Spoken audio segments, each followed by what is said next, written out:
Good morning. The meeting of the Board of Corrections is called to order. It's a long agenda with some very important items and issues in it. Let's begin with the review of the approval of the May board meeting minutes. Are there any comments, amendments, corrections to those minutes? Hearing none, a motion to Move to approve. Second. all those in favor? Aye. Unanimously approved. The first item on the agenda is the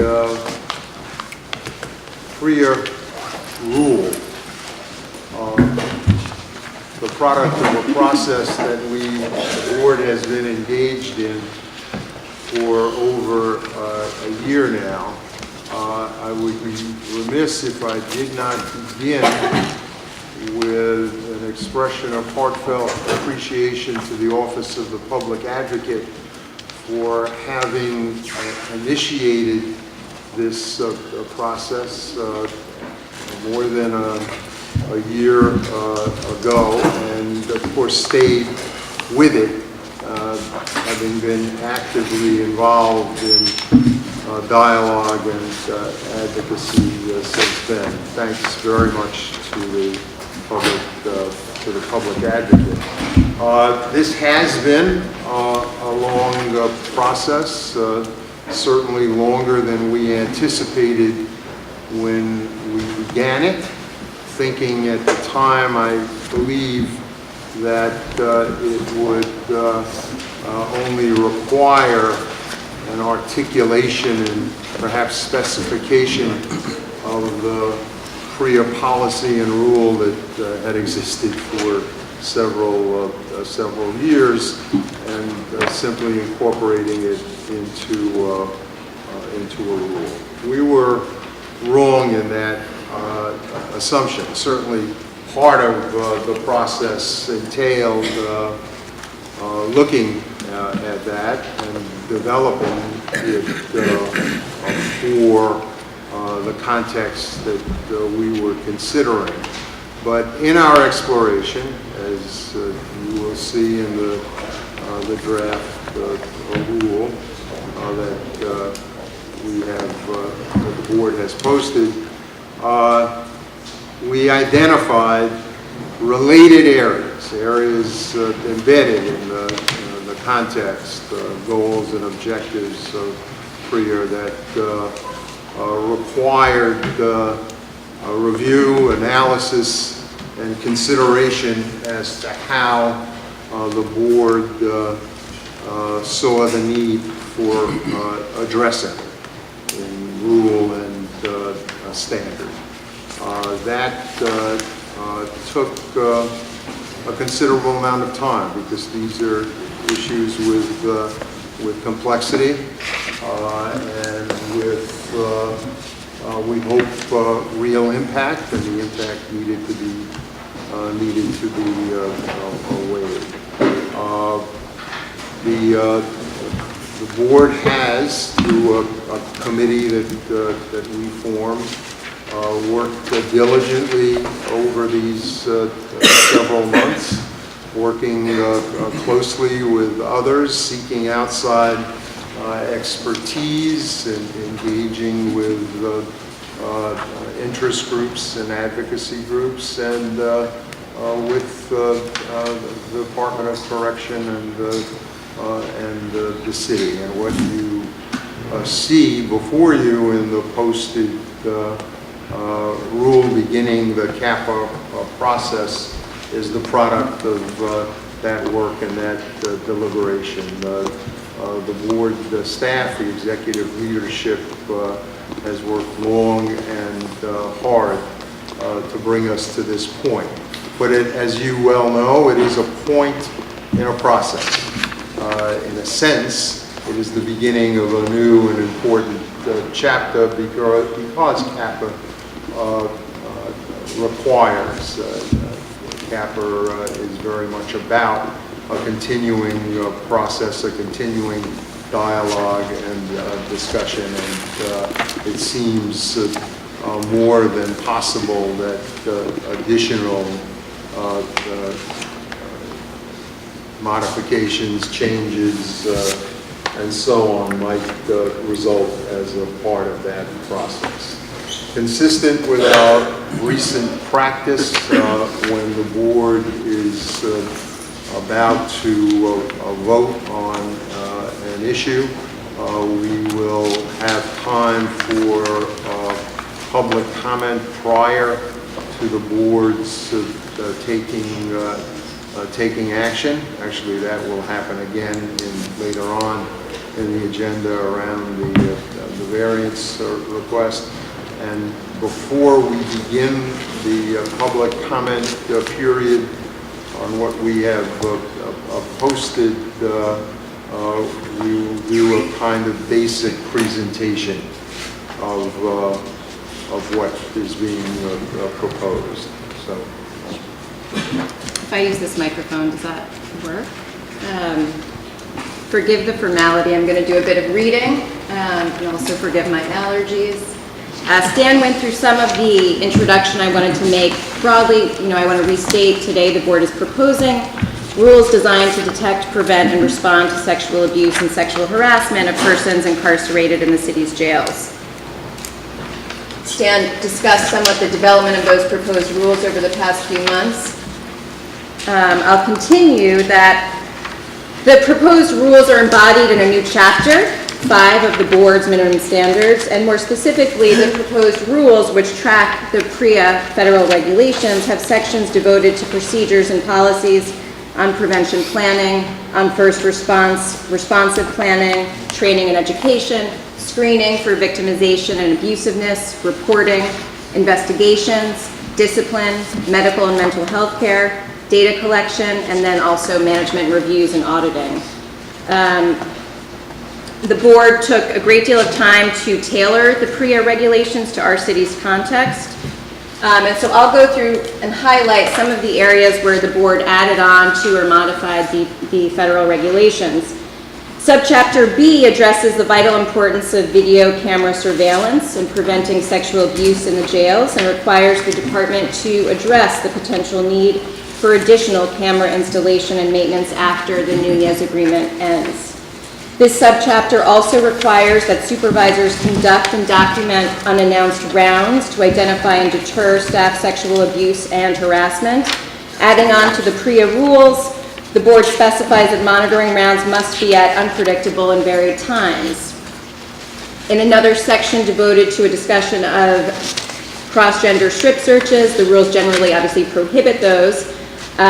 We go further and in another subdivision prohibit the department from searching or physically examining a transgender intersex inmate solely to determine the inmate's genital status. It requires the department to train security staff on how to conduct cross-gender pat-down searches and searches of transgender and intersex individuals in a professional and respectful manner and in the least intrusive manner possible, obviously consistent with security.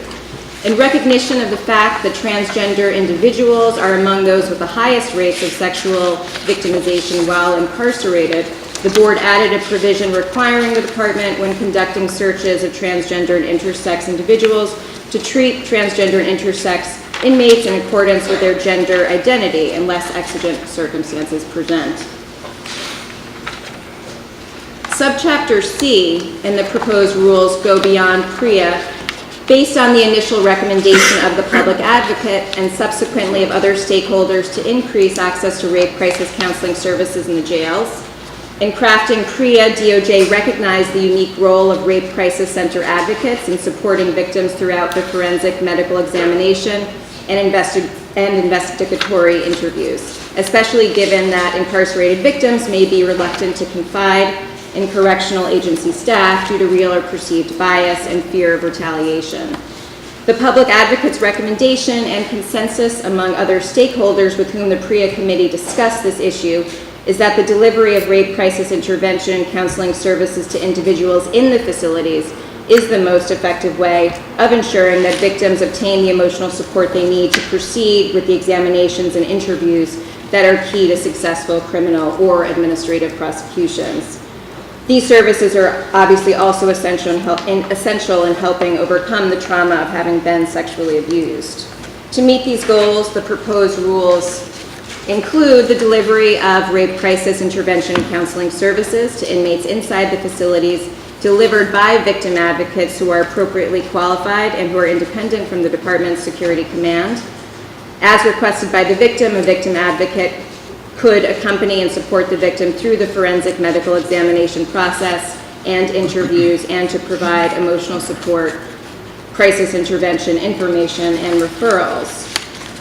In another subchapter labeled E in the proposed rules, which covers screening for risk of victimization and abusiveness, the board's proposed rules do not incorporate one PREA standard cited at the bottom there, which has been interpreted by some to place limits on the establishment of a dedicated transgender or similar housing unit.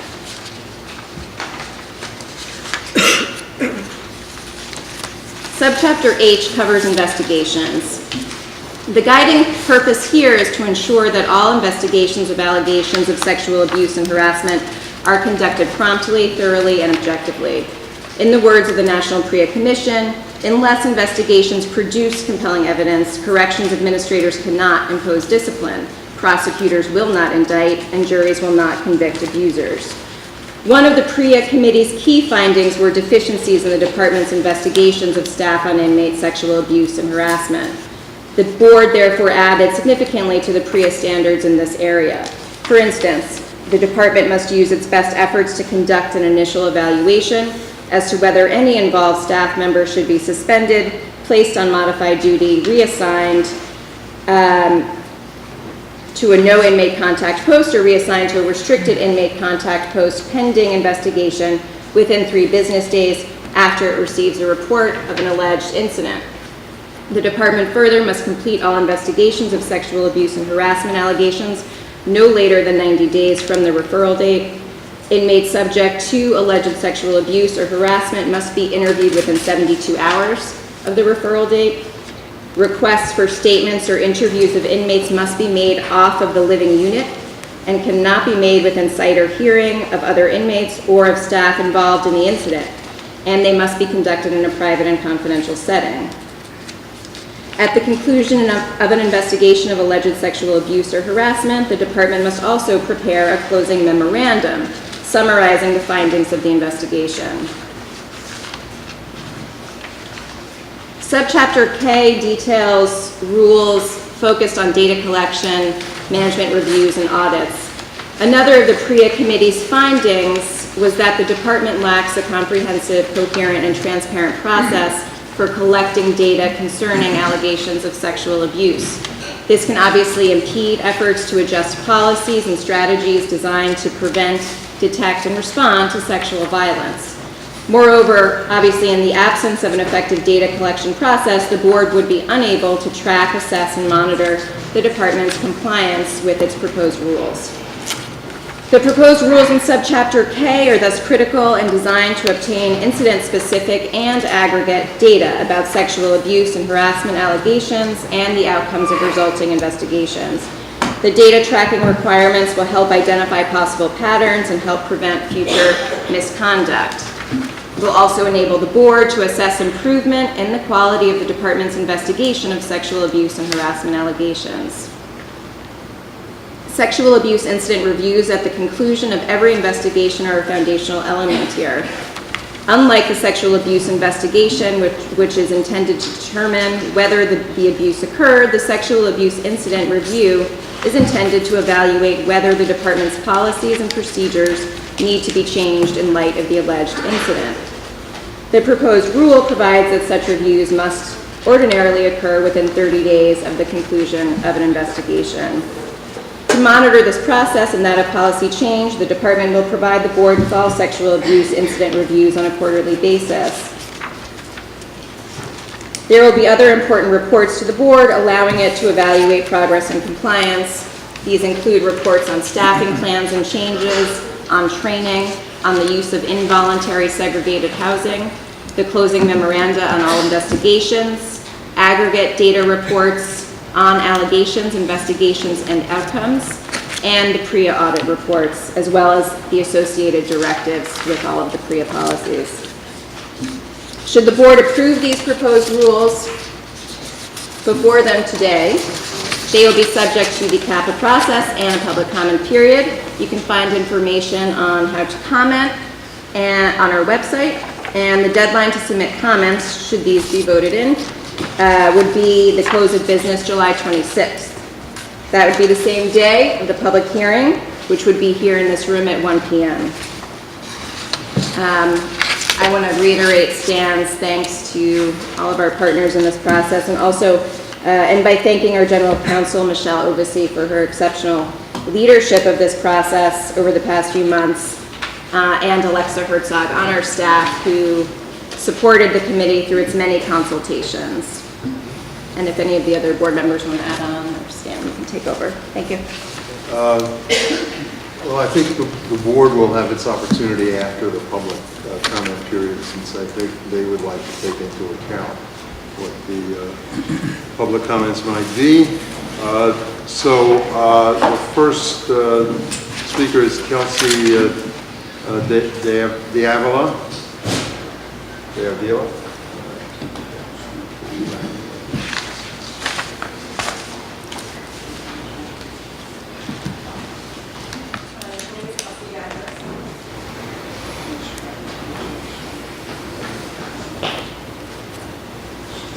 Hi, my name is Kelsey D'Avila from Brooklyn Defender Services, and I should note that you'll be receiving a much more detailed letter from Brooklyn Defender Services on the proposed rules.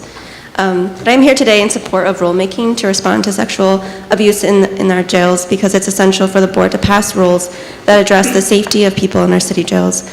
We know through the Nunez Monitor report that change is slowly happening, but there is still a tremendous amount of work to be done. There is a woman who I've known for some time now, and she's become an important person to me in this work. Last year, she did report being raped while incarcerated. She told me she wanted to do something, but it was not me who she told first. The night she was raped, an officer who knew her well instinctively knew that something was not right and checked in with her. She told the officer about the rape, and instead of following protocol, the officer said it would be safer if the woman reported to someone on the outside. I share this because it speaks volumes to how rape culture and the immediate fear of reporting impacts not just the survivor, but also the many involved, because they feel it is not safe to intervene and do what is right. To know of an assault and feel you cannot or should not do something is part of the problem, and it's on us, all of us. I'm not convinced, as a system and current procedures stand now, that it can handle serious acts of sexual violence and abuse in our city jails. We're in a broken system that needs external oversight, because it's clear that even when officers want to help, they feel they cannot. Over the past year, many brave people have stood in front of you and shared their story of sexual abuse while incarcerated. And I don't doubt anyone who says they take the issue of sexual assault in PREA lightly, but knowing how long it has taken for us to get to today's vote, these actions convey a lack of priority for the safety and welfare of people in our city jails. Issues around sexual abuse and sexual harassment cannot be ignored any longer, and I strongly urge you to vote and support meaningful rules that should prevent, protect, and respond to people. We have a responsibility, and when we fail one, we fail all. Today, it's the board's responsibility to no longer ignore the seriousness of these issues, because sexual assault is not a woman's issue or a man's issue, it's a community issue. We all have a responsibility, and I hope today we can do the right thing and remind survivors that we see you, we hear you, and we believe you. Thank you. Thank you. Lucy Rose Taylor.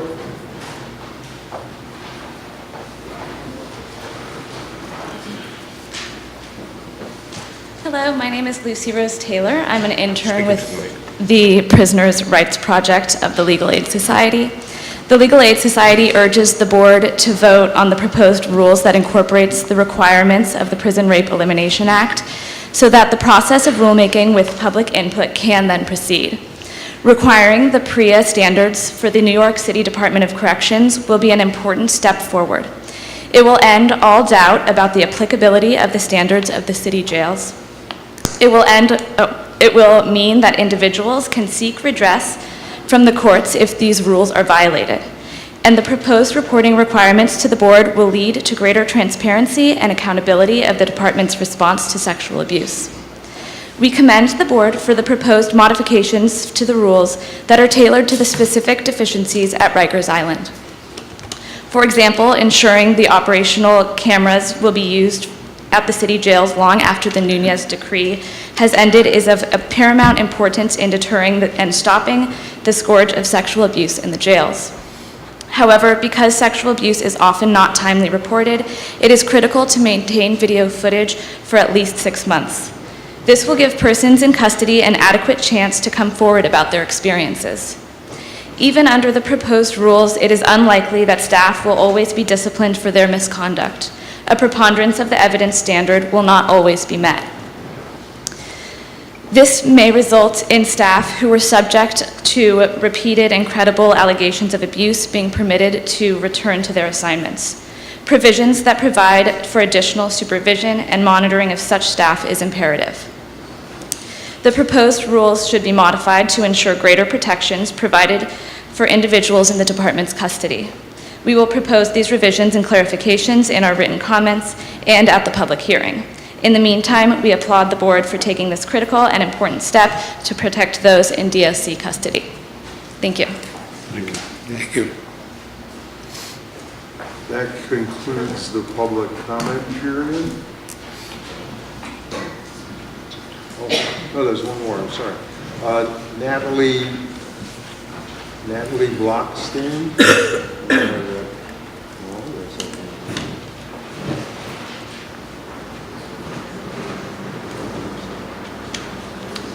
Good morning. My name is Natalie, and I'm a member of the Jails Action Coalition. Thank you for your time. I'm not going to comment on the substantive portion of the proposed rules, but rather would like to ask the board to distribute them throughout the jails and ask the department to seek the feedback from those being held at Rikers by either holding a hearing in front of the board where inmates can testify or by having staff videotape inmates so they can relay their experiences and opinions. I'd also like to invite you and anyone interested to a special event coming up starting June 29th and going through September 10th at the Silberman School of Social Work. Their art gallery will be hosting an interactive exhibit that takes a closer look at the experiences of women who are incarcerated. And as we know, women are the fastest growing prison population in the U.S. So thank you for your time. Thank you. So I think the way to handle this is to have it moved and seconded, and then have whatever discussion, and note that for the board as well as the public, this is the beginning of a process where we expect to hear and to continue to learn and interact and have dialogue with experts and interested parties. So may I have a motion and a second, please? Seconded. All right, the floor is open for comment. Stan. Please. Yeah, I just want to join you all in saying that this has been a very, very complex and complicated area for rulemaking, which the board has taken extremely serious and has spent enormous amounts of time. I really want to thank the leadership of Martha as our executive director, Michelle as our general counsel, and Stan Bresnoff, who actually chaired the committee and helped to keep all of this moving forward. I want to thank the public advocate for bringing the petition, and all of you who we've met. We've met with advocates, Department of Investigation, Law Department, Health and Hospitals, the Department of Correction, and then I really want to thank my colleagues for the hard work that we did in really moving this forward. We have a proposed rule. It's certainly not perfect. We're going into a CAPA process. We're going to very carefully consider all of the written comments as well as public comments to come up with the best rule that we can to implement to significantly improve the prevention, detection, and response to sexual violence, thereby improving sexual safety at Rikers for all inmates. Other comments? Yes. I also want to compliment the staff and my colleagues working on this process. When we began, I wasn't really sure what we were going to achieve besides answering the question of whether PREA applies to the jails in New York City. I found myself increasingly disturbed as we investigated this issue. We all know that rape is the threat of jail. Rape is a threat of imprisonment. It's on every television program and every movie. That's one of the things that jail means. And PREA is important. What's important in New York is to change the current approach where investigations have not taken place. Our rule will go somewhere, our current rule will go somewhere towards improving it, maybe substantially. I'm not sure, but I certainly welcome comments from interested parties on how to assure that an investigation process which is completely broken to date assures that we can prevent rape in the prisons. I'm going to vote in favor of it. I think we've accomplished a lot, but I believe there's more to do and there's more to understand. Thank you. Yes, please. I too want to thank the board and the committee for doing the work on the PREA rule, but I want to emphasize what Natalie said. I think it's going to be critically important that we try to include the voices of the men and women most impacted by this rule and figuring out a way to include those voices, both the officers who work in those facilities and the inmates who are held there, and the 25,000 visitors we have every month. So if we can hand out this notice to those visitors, that could be a way of engaging families, but it's critically important that we include those voices. Additional comment? I just want to join in my colleagues. I'm proud to be a member of this board today. This is a terrific reform, one that's long overdue. Congratulations to Martha, to the public advocate, to the administration, to the commissioner, and everyone that has been involved in this. As our chair and others have said, now's the time for additional comment, and we look forward to that. Yes, please. Yeah, I just want to make a comment. First of all, I appreciate the work that all the committee members did on this. I just want to bring to the folks' attention, because I come from another system. I worked in the Federal Bureau of Prisons for 22 years, and this has been an issue that was near and dear to my heart. There was a case back in 1998 which spurred a lot of this forward. We started with sexual assault prevention program that morphed into PREA in the 2000s. The case out of Dublin, California was atrocious. It involved staff bringing in female inmates from the camp into the special housing units to have sex with the male inmates, okay? So I know firsthand, working in that system, how dangerous this is in a prison population. I want everybody out here to know that we take this very seriously. I also want to recognize the fact that the New York City Corrections staff and administration also takes this very serious. And they have done an outstanding job. Now, yes, are there some areas that we can improve in? Absolutely. And this is a thing that we're always trying to constantly improve. It is a slippery slope. For as long as we're going to have prisons, we're going to have sexual abuse in prisons. That's the reality, folks. That's what happens. What we're trying to do is prevent it. Prevent it to as much as possible. You can tell staff till you're blue in the face, don't have sex with inmates, and it's still going to happen. Okay, so what we're trying to do here is improve a system. I wouldn't say it's broken. I say it needs improvement. But everybody here on this table, and I know across the aisle in the administration, is also serious in making this a better program. It's not going to be a total fix, but at least it's going to take steps in the right direction. So I commend the work that's being done here, and this is an ongoing process.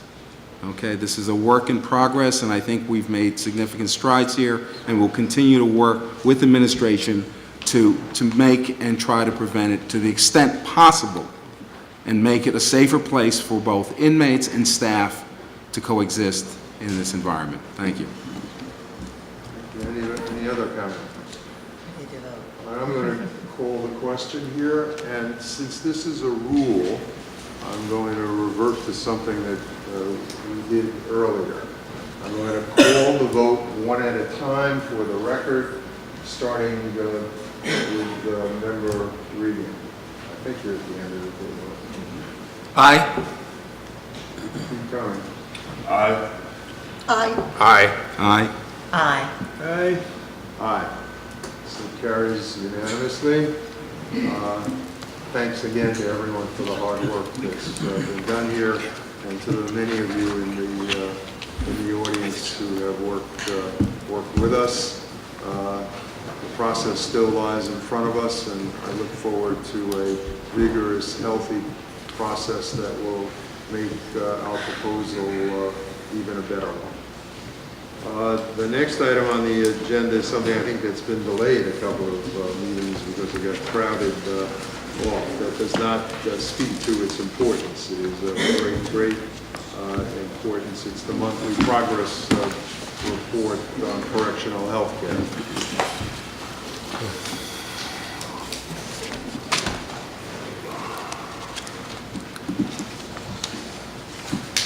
Good morning.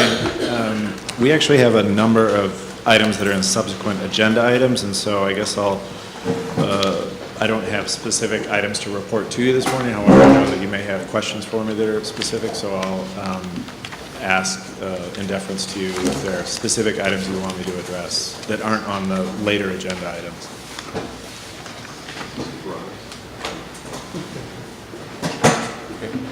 Yes. Yeah. I'd like to talk about the Bellevue Hospital. Is that Yeah, appropriate to talk about now? sure. You provide us with monthly reports on healthcare at the healthcare being delivered by your program, and in April, the average numbers of persons who were scheduled for specialty clinics at Bellevue, just for people here today. Specialty care would be care for complex cardiology care, perhaps surgical evaluation, care which requires the equipment that's only present in a medical care center but not present on Rikers Island is performed generally at Bellevue Hospital. And I noticed, the board noticed, in both the April statistics that less than 25% of the persons who were scheduled for appointments at Bellevue Hospital, prisoners, made it. Were seen in their appointments, and the board raised this question to corrections and to health and hospitals.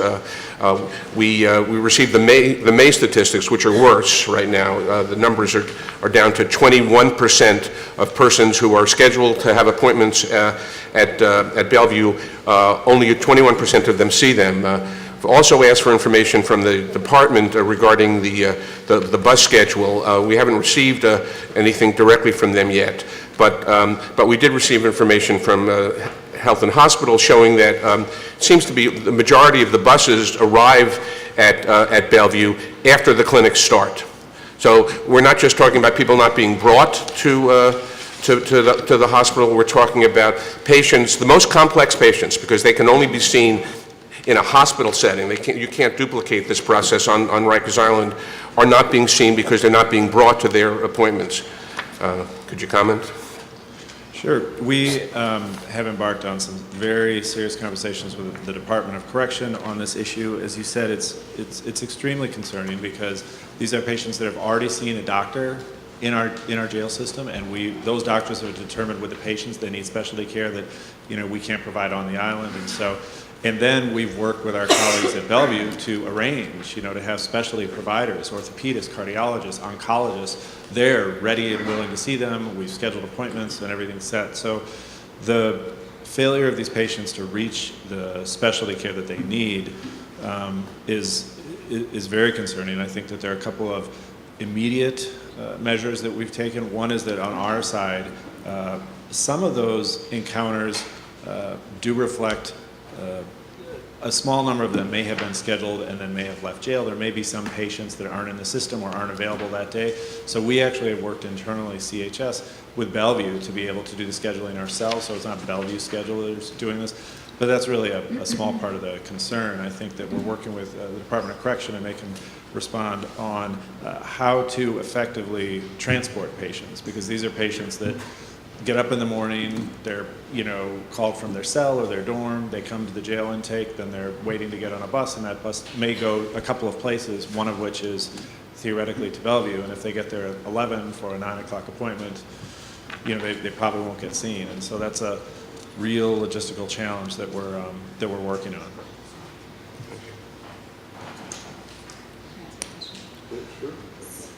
Maybe you could talk a little bit about what's happening at MDC and RNDC. So the figures there, 57 at MDC, 57% of health encounters are seen, 47% of mental health encounters were seen, 33% of on-island specialty encounters seen, 11% of off-island specialty encounters seen. At RNDC, those figures were 65, 41, 55, 27. Sure. I think that... And also, if you could speak to Bobby's point a little bit about the trends, whether or not this month is getting better or worse from last month, what your predictions are for the future, and some thoughts on plans to improve. Sure. I think that there are, we observe, we obviously don't know it's probably more appropriate to ask the Department of Correction about the transportation concerns. I think that we have concerns, as you see in the data, about several of the jails that are very busy jails where patients have a hard time being connected with their care. So AMKC has traditionally been the prototype, but also Manhattan House has been, because what we've seen in the last, as we talked about previously, in the last 3 years since we went to all escorted movement, in jails where there is a lot of competition for space and movement, and Manhattan House really is the thorniest place for people to move around back and forth, and this is true to move in and out of the intake to other buildings. It's a real challenge for patients to get to their care. Manhattan House, when we talk about specialty appointments at Bellevue, has an added complication, which is that in theory there's a coordinated approach on the island to getting people, picking up everybody and getting them off the island to the courts or to a specialty appointment. That may not be working very well, it certainly is not, but at Manhattan House you have a borough house, and so as I understand they may share a bus with Brooklyn. There's some coordination there, but that it's tougher, those patients tell us it's tougher for them to get to their appointments. And here, this isn't our area of expertise. I'll defer to corrections. On the overall patient production for the other types of encounters, I will say that, you know, we are continuing to have, I haven't looked at all the data from the last month or two, but we continue to have concerns. We're starting to talk very closely about production for urgent care. So urgent care is it's analogous to specialty care in that people that are supposed to go to urgent care are people that have already been seen by a doctor in a jail, and then that doctor said this patient should go to urgent care to see an emergency medicine doctor. And so we've started to see drop-offs in production to urgent care, and we've talked about this at a high level, but really what this reflects is a very complicated approach to transporting patients that in some instances seems to have the medical care as part of some other jobs that are being done, like production to court or other things. And I think that what we're working on with corrections is, you know, we need to have a concerted approach that guarantees that our patients will get to the care that the doctors say they need, whether it's getting to urgent care or getting to specialty. But I think if you have questions about the transportation and some of the logistics, the department should probably respond if you want to hear. Yes, I would like to hear from the department on that.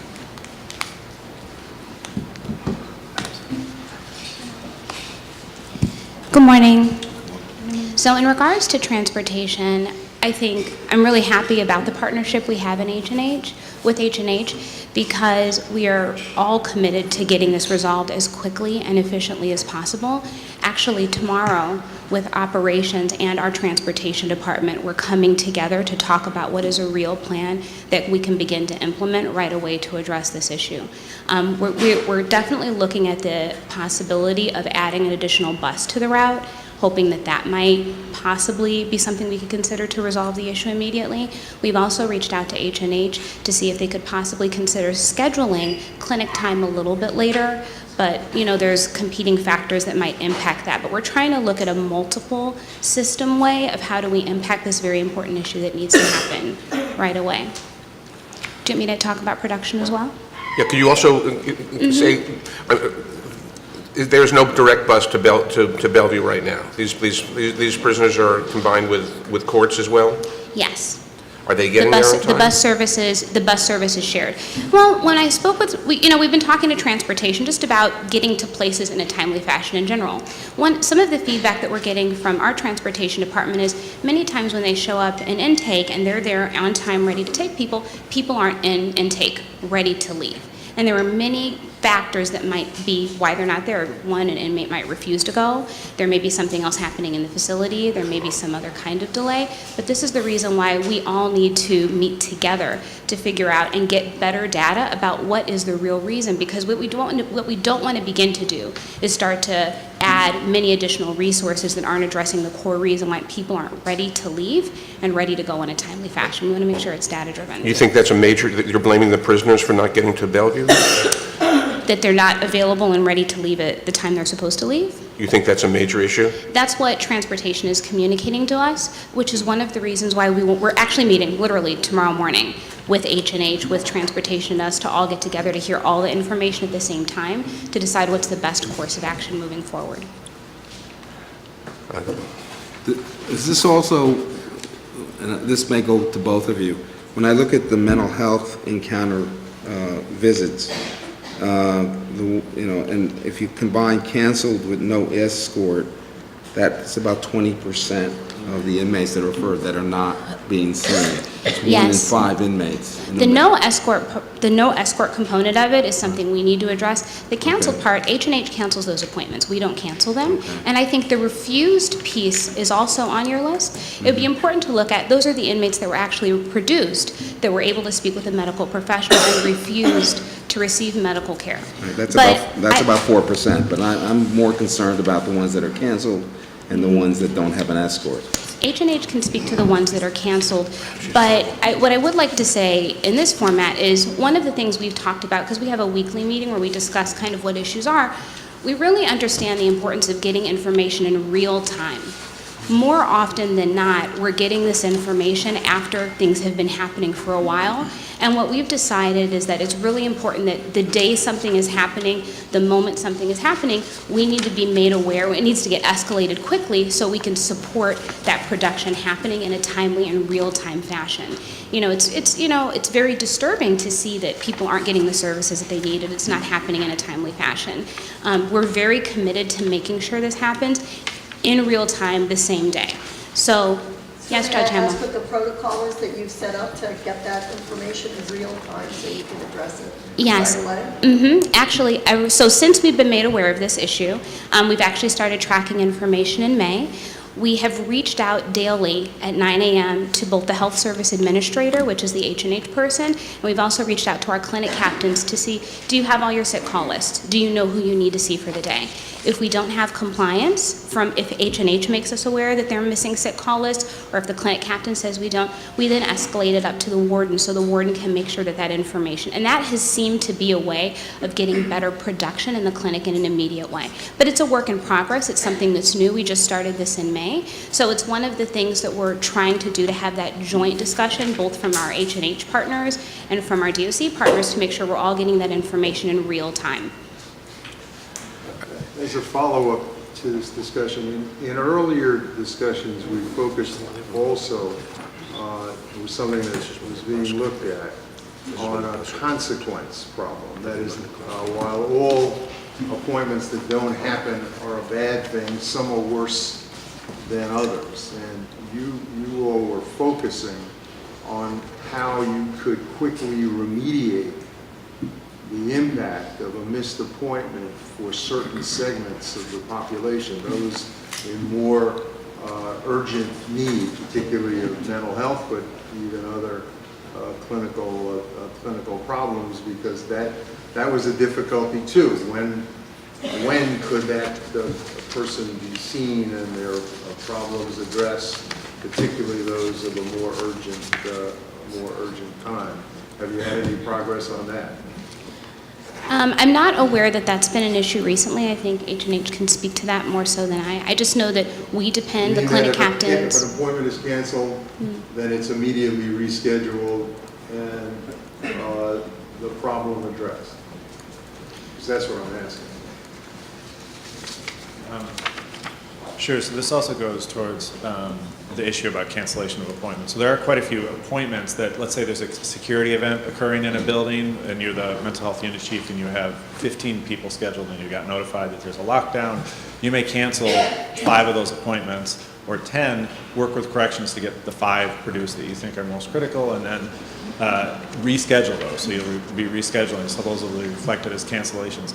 That particular component has gotten better recently because DOC has been notifying us in general when, most of the time when there's a lockdown, we'll get a notification near the beginning of the lockdown. That lets us do this kind of triage, that reflects some cancellations. However, to your other point, on the clinical side, we have changed our approach in the mental health service. We've always had a fairly informal process, but an important one whereby we triage if somebody misses a certain number of appointments or certain types of appointments, like your first appointment with a psychiatrist, or you had a medication refilled but you haven't been seen. So we have changed our mental health policy to more explicitly guide the staff, the mental health staff, on how they escalate, how they identify certain cohorts of patients that have missed key critical interactions, and then how do they escalate? Because I think that, what the health staff will tell you is today in AMJC there's probably, 30 people or 40 people who aren't going to get an appointment, and for half of them it'll be the second appointment they missed. And so we need to guide the staff, not just to tell them to escalate, but to give them, these are the 4 or 5 of those 30 that you have to talk to, the HSA, the unit chief, the deputy warden for programs, the clinic captain, to make sure they get seen. Well, that's encouraging from our last discussion. Stan? Yeah, please. How are you, Doctor? Good morning. Is there a correlation between these disturbing statistics and the decision to change your health care provider to the Health and Hospitals Corporation? Well, I will say production has been a long-standing issue. So it was when Corizon ran it, were the mental health professionals on the island and didn't have to be transported? The professionals, the staff? So the number of staff we have... You understand my question? My question was, at the time that there was a private vendor, was there no need for transportation because those mental health folks were on Rikers Island? Oh, apologies, I understand. No, our approach, we haven't changed the types of care we send people to Bellevue for. So for instance, we've always had an on-island cardiologist who handles a lot of work, but then we send to Bellevue for certain specialty cardiology interventions or test diagnostics. So that hasn't changed. I think that... What about specifically in the mental health area? We have, the one change that's happened in the last couple of years is we've built new units, particularly the PACE units that we've talked about quite a bit, that allow us to do a better job with our patients. And as we've done that, there are patients who haven't had to go to the hospital to go to Bellevue. However, that's an incredibly small number. I think that development and some other clinical improvements haven't had a bearing on, I think as we've talked before, this is essentially an issue of patients used to walk around the jails more or less with the ability, some autonomy. I can go here, I can go there.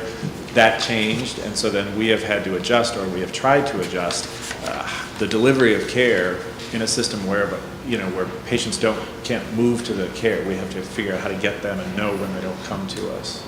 Is this the case of, people are choosing not to walk with their feet? If you're going to get on a bus, does the bus go to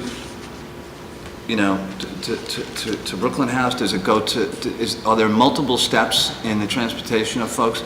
And are people saying, I'm not going to sit on the bus for 7 hours? Well, it just seems intuitively there should be a direct bus to Bellevue, right? I think that there has to be some thought to that. Well, and even more than that, I think you're absolutely right. Like for somebody who is going to have a specialty encounter, anybody here who's ever seen a specialist, the more specialized the provider, the quicker the encounter, right? So you may be looking at a 10 or 15-minute interaction with somebody. So we actually on our own have set up now telehealth, whereby for certain types of clinical encounters that don't require a physical exam, you're just going to consult over the specialist expertise. We actually have set up so that we can have an all-island encounter where the patient doesn't have to get on the bus, because you're absolutely right that to get on a bus, to basically undertake a 7 or 8 hour ordeal where you're handcuffed, where you're going from here to there, and then, imagine that you undergo all that, and then you get there at 11, and you find out the specialist is gone because the 2-hour clinic's done. So patients have learned some very hard lessons from us where we haven't met our obligations. So then maybe they're choosing not to go because they understand. Well, everybody else on that bus route, I imagine, doesn't have the option of not going, right? You don't have the option of not going to a court appearance. You don't have an... Yeah, I would say that if there are patients who have been, through our own inability to provide care that patients need, they may view that, that factors into their calculus, but then the fix for that is for us to do the job we're supposed to do. Just a two-part question. One, you said part of the cancellation is when an alarm happens and the doctor can't, are there other reasons why a cancellation would happen? And on the specialty clinic on Allen, the cancellation is like 41%. So could you talk about the other elements that goes into cancellation and why the on Allen specialty clinic is so high? Sure. I think that there are quite a few reasons for cancellation, and they're very service specific. So the mental health service, it may be that not only was there something going on where the patient couldn't physically be seen and they can be seen the next day or the day after. The other thing is that we do a lot of encounters. So for instance, if somebody had an asthma chronic care encounter scheduled for today, but the provider looked and saw that actually they were here like a week and a half ago, they had an asthma exacerbation, they got treated, but then they also came back like yesterday because basically their calendar for these encounters got reset. If they were just seen yesterday and they don't need to see today, then they would cancel that appointment. So we don't actually have a great amount of coordination in the scheduling of these because you have many visits that are triggered from the intake process, right? So we're triggering chronic care encounters, follow-up encounters. Then each of those may trigger follow-ups that kind of duplicate each other, and so there's a lot of cancellation that goes on. On specialty encounters, I think that there we also have the site medical directors are very careful about reviewing when these encounters should occur. So we wouldn't want somebody to go see a specialist if we don't have all the lab work we need, for instance. And so we may reschedule it a week later. Sometimes these specialty clinics may get moved from one day to another, and so then we have to cancel them. Yeah. Thank you. Any other questions? Just if you could come back and let us know at the next meeting how successful your discussions were about this busing issue. Absolutely. Thank you. Just one other comment. I was heartened to hear that you're at least tracking the cancellations, because that's very important, particularly with the mentally ill, because we know that if they'll miss appointments, and if nobody's tracking that, they'll fall in the cracks, and then the worst outcome is going to happen. So, if you can just keep reporting back on that and what you're doing, to prevent that, because that's directly tied to suicide prevention, in my estimation. One minor feature that I didn't mention is that we actually work to the extent we can to have some continuity between providers for patients. It's very tough in a jail. It's almost something we've talked about from time to time. It's not even attempted in most jail settings, but if somebody's coming, if they have a scheduled appointment today, but the provider they saw a week or two ago is going to be here tomorrow, and they're going to be here tomorrow, we may actually cancel that appointment and reschedule it, because the mental health service, more than any other, tries to promote, some continuity to the extent we can between providers. Right. Which is an excellent segue to the next item on the agenda, which I think probably covers. Sure. So the suicide prevention, I think that we've had several discussions at some of our smaller meetings about this. I think that we are in the midst of taking a very hard look at all aspects of how we collect information about suicide risk and how we act on that information. And so we have had for years a fairly robust approach that has kept the rate of suicide in the jail system lower than national average. I think, however, that we all agree that that's not enough, that we need to do more, and that particularly some recent cases have given us information that we need to act on. And so there are kind of three areas that I'll briefly mention, and certainly be happy to answer your questions, and corrections can also comment. I think that the first is, as I mentioned, we're starting to get notification when lockdowns occur at the beginning of the lockdown, or that's generally happening most of the time. That's critical for us because we have so many patients coming into the jail system every day. We're collecting generally very good information about mental health history, about, we have this big intake that has an MD or a PA seeing everybody, doing a mood assessment, stuff that we don't have in most jail settings. When we have information, we have to be able to act on it. And a critical part of that is if the provider identifies that this person needs to be seen by mental health, whether it's in a day or 2 days or 3 days, that needs to happen. And so by knowing that a lockdown is occurring in a jail early on, we can then find those patients on our list of patients that are scheduled for appointments, their first psychiatry appointment, their first mental health appointment, and then prioritize them with DOC, who's been very helpful about getting patients produced even in a lockdown. And so that's, I think, a critical thing that's already happened. The second is an ongoing process that I think is starting to yield fruit, which is our participation with Corrections and Vera Institute on a sentinel events study. And this is really a process that started over a year ago, where we all are sitting down to look at suicide and self-harm as sentinel events that we need to think about and act on differently. And so this is a big, involved process that we're really far into. One of the key findings in this work has been that, we have very rare, thankfully, but still, horrible outcomes. We have suicides.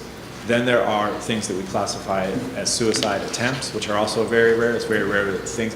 Then we have hundreds and hundreds of acts of self-harm. We haven't done a great job about taking all that information about self-harm and using that as a dynamic risk factor to integrate it into our suicide risk assessment.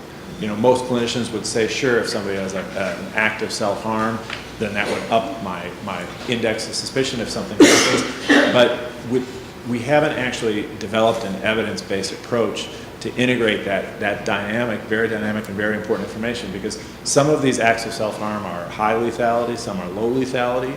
And so in the midst of so many of these self-harm acts, we actually haven't done a great job about integrating that on an individual basis into this person's suicide risk assessment. So Vera, the Department of Correction, and us and H&H, the Mental Health Service led by Dr. Ford, are working with a very, pretty robust analysis in this area, which I think is important. And then Are acts of self-harm a metric, and as you determine who should be eligible for suicide watch? Yes, absolutely. And, we have published a lot on self-harm, both in its connection with solitary confinement. We've also published, I've reported here about self-harm and the disparities, the racial disparities that are evident in the health system and the punishment system, and how self-harm is viewed differently or acted upon differently. But what we haven't done is, we know that it's there, we know it's important. We haven't figured out how to really integrate it in a reliable way so that we know that every one of our clinicians, every one of our psychiatrists, when they see an act of self-harm, they're going to do the right job in saying, okay, it's a high lethality or low lethality. It's going to get you this much closer to suicide watch or to the hospital or to a mental observation unit. So it's, we haven't given them the guidance because we haven't come up with a robust and evidence-based algorithm for integration of self-harm into the suicide risk assessment.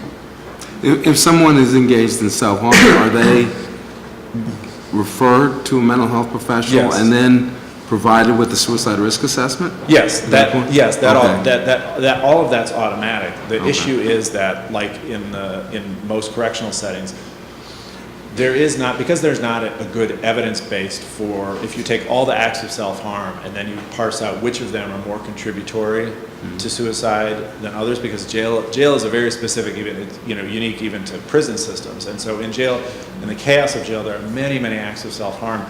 When we talk to patients, we've done really in-depth qualitative work with patients who have told us that sometimes their acts of self-harm are like the fifth thing they've tried to just simply get their voice heard, right? That they filed a grievance, nothing happened. They banged on the door, nothing happened. They splashed somebody, nothing happened. Then they hurt themselves and they got attention. And so that is a critical pathway that we need to address, but it's a different pathway than somebody who has, who's heading down a psychotic disorder pathway, or somebody who's becoming depressed and anxious. So we need to use that information in a more thoughtful way. That's the biggest challenge working in correctional settings, is teasing out what is behavior management versus what is really mental illness and psychiatric issues.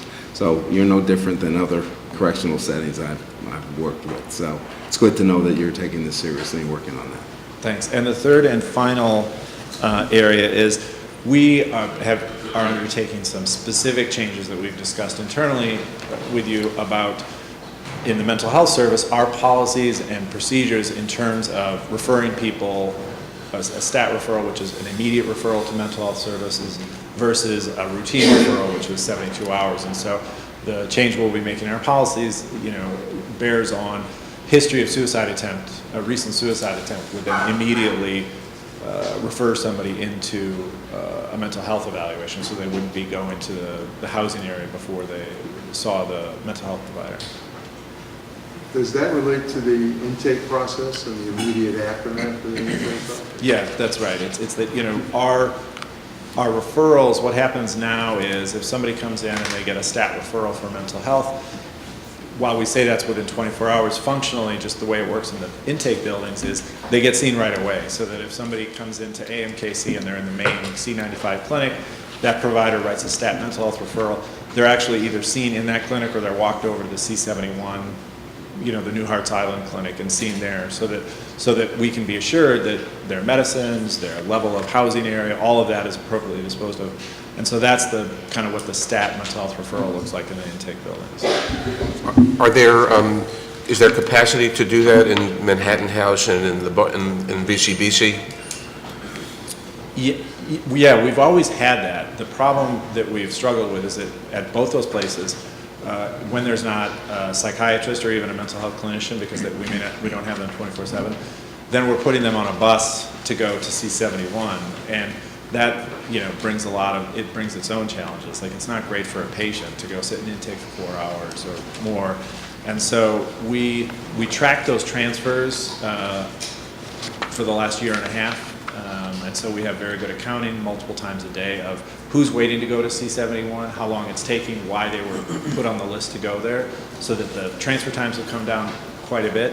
I think that it's probably an area where we want to think about expanding telehealth once we get it up and running, because I think, in all these buildings, we have quite a few medical staff, and on the off tours, when we don't have a psychiatrist, the health staff may not be as busy. And so, having a patient sit with a PA or a nurse who can talk to a psychiatrist or even a psychologist or a clinician in another building, I think may be helpful. In addition to the things that Dr. Venters had discussed, we've also identified on our end that it's really important that our intake officers and our clinic officers have really comprehensive training. So we worked on steadying up the officers that work on those posts and making sure they have mental health first aid training, so that those officers can kind of develop this sense of there might be somebody that needs to get referred to medical much more quickly. So we've decided that those are kind of vulnerable locations, intake and clinic, where it's quite possible we'll have a larger number of people waiting to be seen. But if the officers can then provide that alert to H&H more quickly to say, hey, there's somebody, we're a little bit concerned about them, they're exhibiting some symptoms that need an additional level of care, we're getting those officers those training now. So we've actually certified our own officers as trainers for mental health first aid, and we're making sure intake and clinic officers are getting that training. In addition to that, we're piloting this at AMKC right now, but we've actually asked H&H to come in and create an actual presence physically in the intake, so that way that medical professional is physically there and can kind of screen individuals in a much more efficient and timely fashion. So we're really excited about the partnerships, because we're always looking for areas to grow and to improve what we're doing, and evidence-based ways to do that. So we're really trying to take a comprehensive approach and really partner with H&H to do that. All right, thank you very much. Thank you both. Thank you. The next item, Stanley, would you like to say something before? Sure. Related to that next item? So at our last meeting, I asked Stanley and Martha to put the visit work group as a standing item on this agenda. I wanted to be able to talk to the work and the partnership that some of the advocates in the department have partnered to improve access for people visiting their loved ones on Rikers. And it's been an ongoing process, and I just think it's important for it to become part of our monthly dialogue and to recognize some of the progress that we've been making. So I asked Jeff to come up and talk a little bit about some of the work and progress we've been making, and to talk about the vision going forward.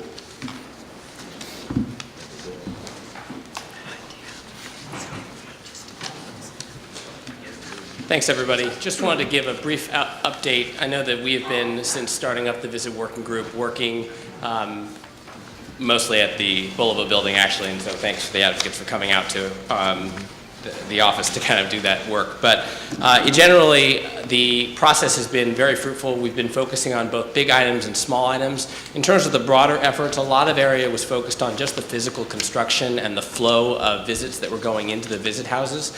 The main area focused at first was simply the main visit house itself. Construction there was done to try to minimize the amount of people that would actually have to go through any search so that you could just lower the amount of wait time. Previously, people were going through the magnetometers, whether they were coming for visits, for bail payments, for package drop-offs, or for discharge. And what we did with the grouping is to kind of lay out a couple of maps and make the physical structure changes to ensure that people who were simply coming to pay bail, people who were coming to drop packages for their loved ones but did not actually want to visit, all were kind of put into a separate area and line so they did not actually have to wait, thereby, one, making sure they weren't as frustrated, kind of going through a process that wasn't required, but two, also speeding up the time and minimizing the number of people that actually were going through the magnetometer. So as an update on that, construction on the bail and package areas are complete, so now people are moving towards that.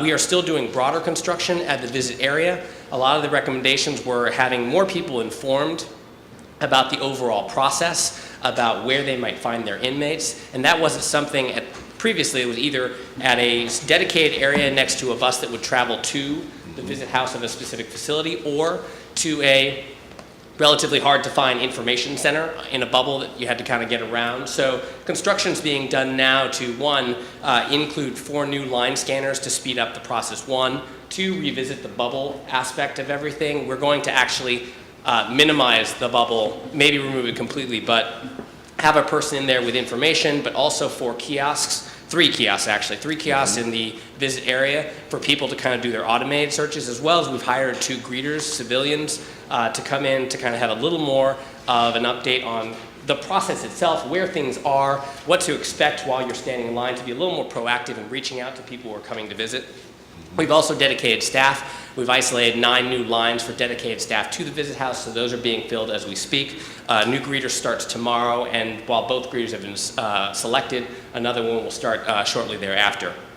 Some of just the maintenance, so everyone knows, because it is a proactive effort, not just to kind of do better actual human interaction, but also to brighten up. Once the construction starts in the main visit house for the installation of those kiosks, the walls and the floors will be painted and redone as well, coinciding with the implementation of the new line scanners.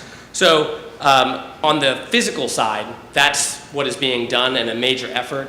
We hope that the construction will be done around mid-July, end of July at worst, depending on, honestly, it's at this point just kind of getting in there, and once the line scanners are installed, the physical structure of just painting and redoing the floors.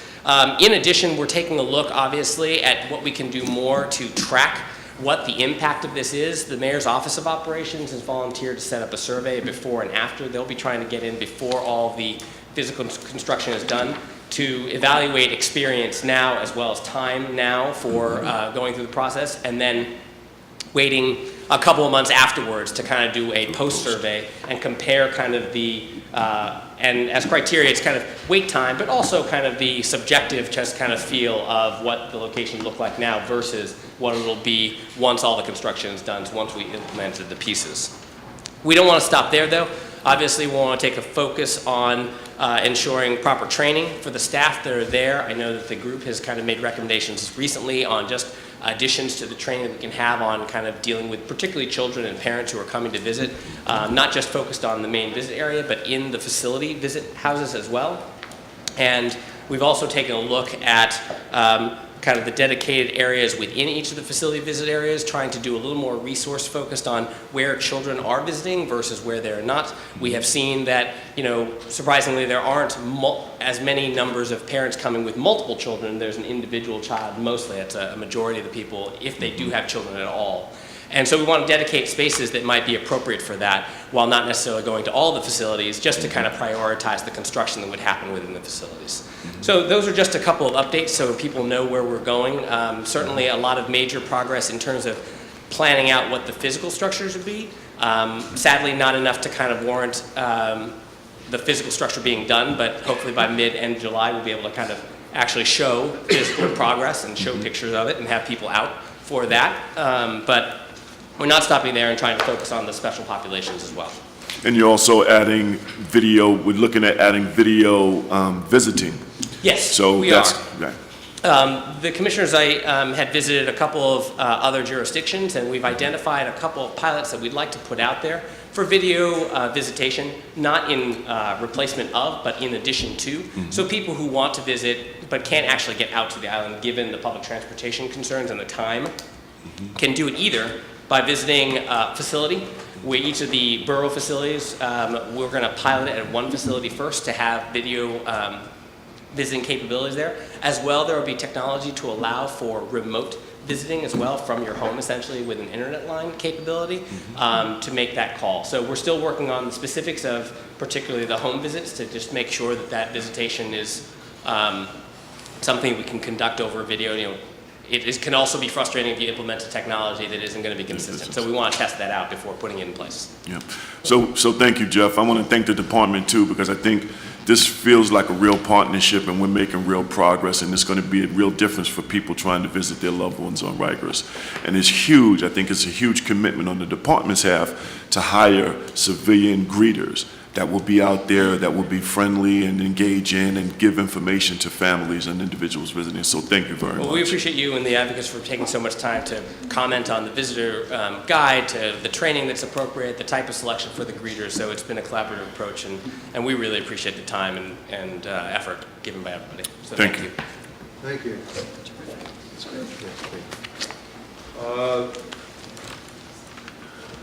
A report on punitive segregation and alternatives, DOC and the Bureau Institute of Justice.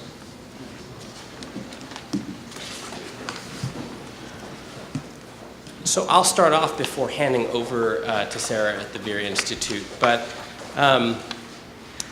we just wanted to kind of take, this was a request of the board, but to give everyone, I think that we've been trying to say, obviously we've been trying to be a little more effective in our use of punitive seg that has, resulted in significant decrease in the number of people in punitive segregation. Before the commissioner started, there were roughly around 600 inmates in punitive segregation, some owing hundreds and thousands of days and staying there for long term. Since we've enacted many of our reforms, obviously the population within punitive seg each day has decreased. As of today, we have about 131 who are actually in punitive segregation, down from that 600 population that was there before the commissioner started.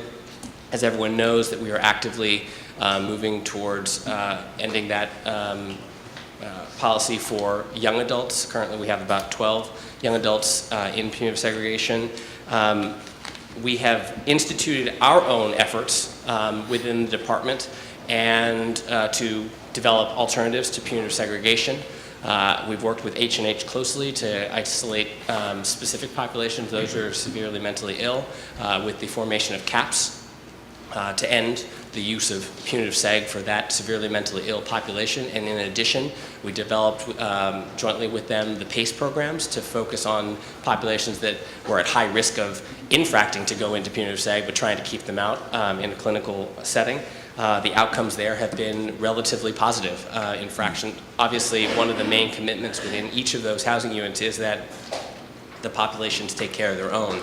So incidents that are that occur are handled within the unit, so there isn't a need to kind of move them to another place. We've also worked within our adolescent population to increase different programs that we've adopted from other jurisdictions. We've taken the time as a department to go out, seek best practices. We've gone to other jurisdictions in Connecticut, Maine, and Massachusetts to focus on the adolescents. We've developed programs like Second Chance and True as alternatives to punitive segregation. After kind of an initial kind of movement and bump up in uses of force in RNDC, we've steadily kind of declined from there and reached a more consistent number. A lot has to be done. A lot of that has to be done due to kind of our focus on the staff and the training and their buy-in, but also the programs that we have in place. We're trying to expand those programs in with the young adult program. So we're now testing secure within GMDC, or within GRVC, but for the young adult population. And one of our major initiatives, which this board allowed us to partake in, was the enhanced supervision housing. And after close to a year of that, we have now started to show real success in terms of the lowering of infractions as well. It's hard for people to see because of the screen being behind the board, but I just wanted to kind of go over the fact that given time and the ability to move towards the original plan that the commissioner had to create phases for people to come in who were persistently violent, chosen for ESH, but then to participate in heavier programming and more dedicated focus by the staff has shown results. We essentially at the beginning of this year started up phase 2, which was the separation of a different housing that would allow for people who were in phase 1, who were placed in there, to progress to a lower, to a different level. And the reductions in violent and non-violent infractions have been significant over the last 6 months.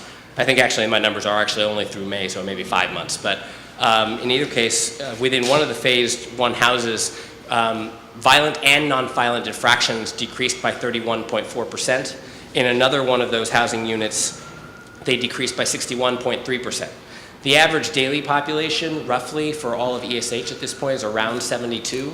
And in the phase 2, significantly, the average number of infractions per month is only around 1.25. That's violent and non-violent. That number gets better if you only isolate kind of violence, so violent infractions. So the violent infractions within phase 1 reduced by 45.2% within one of the units, and then 65% in another unit. And currently in the phase 2 unit, where people have progressed out, the violent infractions, they're only about 0.25 a month as an average. So it proves that while there was certainly some skepticism on kind of the program that we put in place, given some time at least to work with it, we can show some progress. Again, the timing of it to try to get staff to buy in, to really implement the program and the consistency of the participation in that programming has helped a lot. So hopefully we can continue to build on that. But those are some of the alternatives to punitive segregation that we have put in place on our own, working with sending our own people out to kind of other jurisdictions to build and adopt best practices in our jails.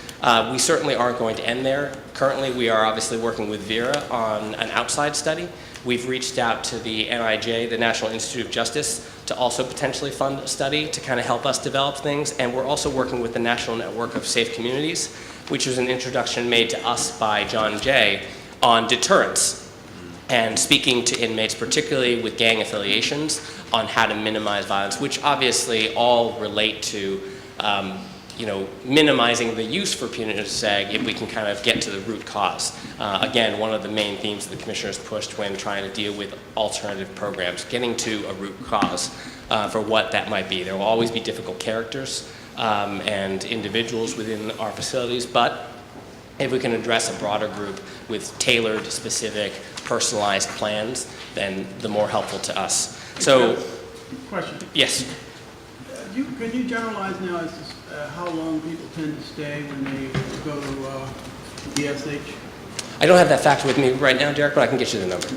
Generally, and those who return to general population, what is their experience when they return, assuming when they go back to general population? Yeah, I'll get you more of a numbers. I actually don't have on me kind of the numbers that kind of go in and out, and I'd rather kind of have some facts and figures to speak with. But I can get that to you, definitely. Thank you. So unless there are any questions on the broader overview of that, I wanted to hand it over to Sarah to at least speak on Vera's work so far. Good morning. Good morning. Good morning. I'm delighted to be here today to report back a little bit on what we've been doing over the past year. Want to start off just with saying that there's been a lot of very bold progressive reforms that the department has already implemented, many of which Jeff has just laid out and you all are aware of. We use things like the CAPS unit and the PACE unit as examples of good strategies that can be used when we're talking to other jurisdictions that we're working with on this same issue.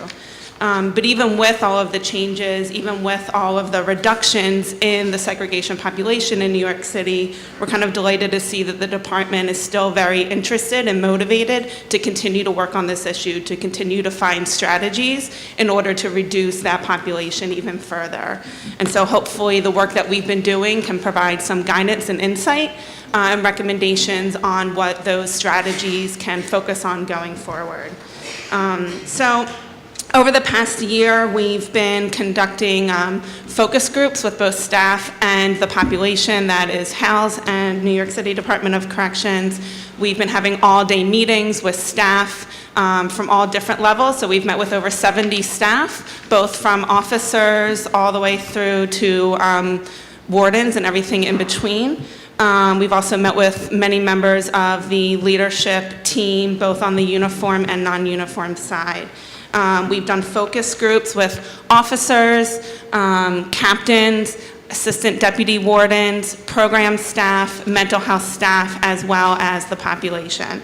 And so really trying to understand what the practices are in the facilities that lead someone to segregation, what determines why they go there, how long they stay, how successful are they when they come out and back into a more general population-like setting. We've also spoke with members of health and hospitals as well as the DOHMH. We've gone through, so the last phase right now is finalizing the administrative data analysis. We, for the most part, completed our analysis of the DOC data. The last step is analyzing the health and hospitals data that we should be getting any day now. So we hope to finalize our both findings and present our recommendations next month to the department. And then we will talk about ways to kind of roll that or communicate those findings and recommendations to yourselves as well as other stakeholders outside of the department. So just to give you a little bit of a sense of the focus of what our recommendations will be on, again, there's a lot of changes that are already in place, such as changes that happen to punitive segregation 2, RHU, and ESH. And so some of our recommendations will focus on changes that can be made to those existing models, as well as additional changes that can be made to continue to reduce the use of segregation. And one example I'll give, because it's something that I've talked about with pretty much all the staff that we've met with about this, is to create an incentive structure where you're incentivizing positive behavior, but as you provide those incentives, you're creating alternative responses to behavior. Right now, it seems to be that the responses to any type of behavior is punitive segregation, and then it determines where they spend that punitive segregation time, a verbal reprimand or the $25 fine. And so when you provide an incentive structure, then you're also building in alternative sanction options, so you can kind of take those additional incentives away as the response to kind of more minor rule violations. And then our focus will also be on, for the more violent infractions that happen, where people may need to go into a restrictive setting, kind of changing what that restrictive setting looks like. What do we do differently with people who are in punitive segregation? So we're kind of setting them up to be successful, to successfully integrate into a less restrictive setting. And not only successfully reintegrate, but so they're successful in those settings and don't find themselves kind of back into a punitive segregation setting. So that's kind of the overall gist of where our recommendations will lie. Obviously, the actual recommendations will be much more detailed than this. We want to finish our assessment before finalizing those recommendations, and we'll be happy to come back after we present those to the department and present those to you as well. And last I'll say is kind of not all these recommendations will be quick fixes. A lot of the other jurisdictions that have done this, some things can happen quickly, some things it takes, it's going to take some time for. A lot of the recommendations we'll be making will take a huge cultural shift, and that, as you all know, I don't have to tell you, that doesn't happen quickly, and that happens over time. But we think, all the recommendations we'll be making are recommendations that are achievable, as long as there's kind of the appropriate implementation planning, appropriate buy-in from all parties involved to ensure that it's successful. And with that, I don't know if anyone has any questions? Any questions? Yes. Yeah, I do have a couple of questions. Sure. As I understand it, part of your project, it's not just reduction of the use of punitive segregation, but it's reduction of segregation in general. Is that correct? That's correct. So does that include some of the alternatives that are now in place to punitive segregation, for example, enhanced supervision, as well as for the young adults it will be secure?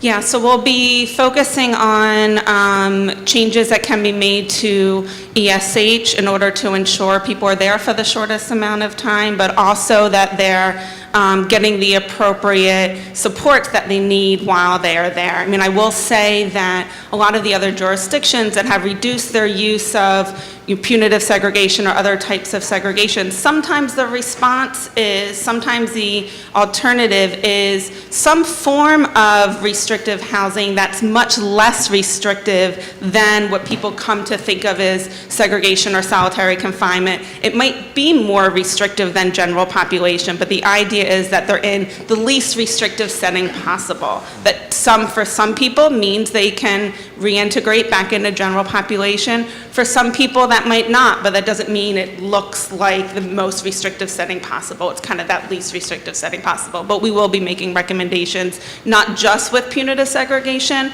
but with RHU, ESH, and kind of all the different forms of restrictive housing that aren't punitive segregation. And let me just follow up with probably a pretty obvious question, but since you are Vera, the experts in this, I'd like to hear you say it.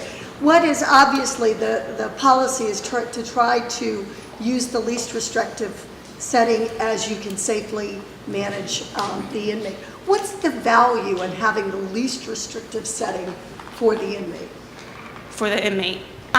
So, one of the things that we've seen with the use of kind of what we call the 23-in-1, right, 23 hours a day in your cell, 1 hour a day out of your cell, is it can be harmful, it can be harmful to inmates, but it can also be harmful to staff as well. And so what we need to think about is what is our goal, what is our purpose in using a restrictive housing setting? What's our goal or purpose for reusing segregation? And ideally, what we want to do is change behavior. But what's been seen is that these 23-in-1 settings haven't been successful at changing behavior. They have been used as a way to keep both the inmates that are in those units safe as well as the rest of the population. And again, sometimes you do need to separate people. Sometimes you do even need to put them in somewhat of a more restrictive setting, the general population. But you don't want to make it so restrictive that you're not reaching your goal, which is making a more safe and secure facility, right? You don't want people coming out worse than when they went in, right? And so what can we do with them while they're in that setting in order to improve their behavior? So we're making the facility safer for that person, for the rest of the inmate population, as well as for the staff. Thank you. You're welcome. Yes, please. Question. Well, just want to thank Vera, for engaging its own city in this effort. I think it's terrific, and I look forward to the changes. I wonder if you could comment on two issues. You may not be able to. One is the recent policy directive from the National Commission for Correctional Health Care recommending that there be a maximum 15-day sentence in solitary confinement based upon their evaluation of the harms that could, to prisoners and to institutions. And the second, and this, is, are you looking at the practice in terms? We have a variance before us today on the 7-day issue, and I wonder if you could comment on whether or not your report will engage that issue of prolonged solitary confinement for a small population. Sure. It's interesting because when I've been in a number of settings where you get a host of correctional officials in a room, a host of advocates in a room, and you pull them in a room together. And this question of number of days is always a question on the table and always the question that we come away without an answer to.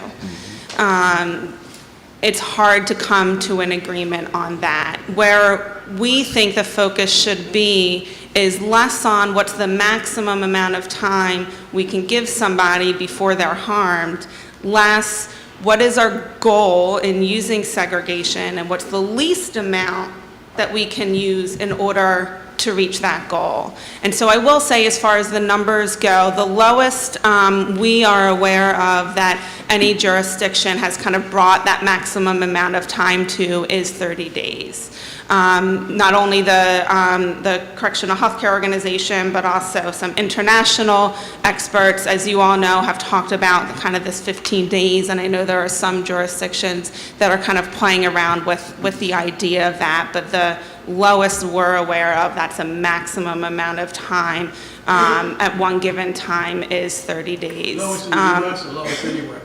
In the U.S.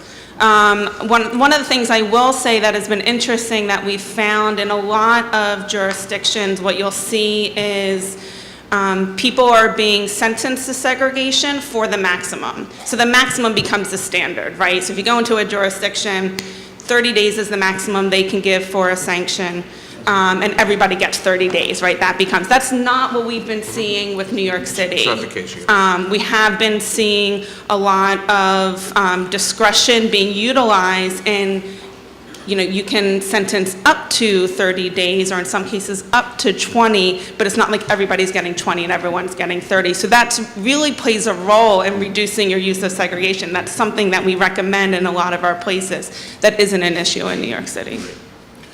And will your assessment include housing that the department may consider general population housing, but the inmates and us may consider it restrictive housing, specifically West Facility, right? You go to West Facility, you ask any inmate, in their minds, in their sense, that it's feeling like restrictive housing, but the department is sort of calling it general housing. Will it include an assessment of that?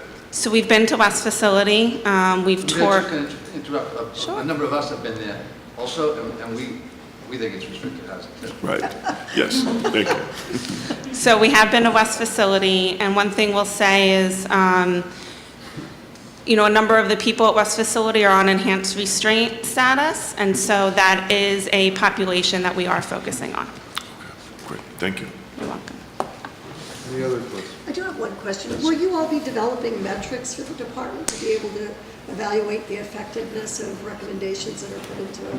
Yes, so we'll be able to help with implementation planning. Once our recommendations are given, we'll move into the implementation phase, and part of that implementation assistance will be identifying performance metrics. Thank you. You're welcome. The last thing I'll say is our final report that provides both our findings and our recommendations, at some point, we're still talking about the rollout of that, will be publicly available. Thank you. You're welcome. Thank you. Actually, a segue into the next item as well. We have a request for a renewal of a limited variance in the department. Yes.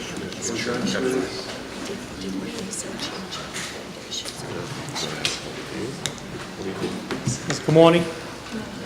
Good morning. As stated in the letter we submitted to the board, the New York City Department of Correction is requesting renewal of a 6-month limited variance of the board's minimum standards on punitive segregation to allow the department in highly exceptional circumstances presenting safety and security concerns to waive the requirement of the inmate's immediate release from punitive segregation for the 7 days after they have been completed a 30-day stay. This was granted by the board in December of 2015 at the public meeting. So this variance renewal was requested for the maximum permissible period of 6 months. If approved, the requested waiver for the 7-day release period will be continuously narrowly applied to those inmates who commit violent and multiple infractions that are qualified inmates for pre-hearing detention. Since the approval that we received, we have had 21 requests to have inmates stay in punitive segregation or return to punitive segregation during that 7-day period. 21 of those, out of those 21, 16 have been requested, approved, and 5 have been denied, and all requests are personally reviewed and approved or denied by myself.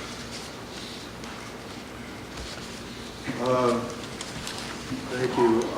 think the way to handle this is to move it and second it, but before the board discusses, we are giving a public comment opportunity on this particular item. So could we get a motion and a second?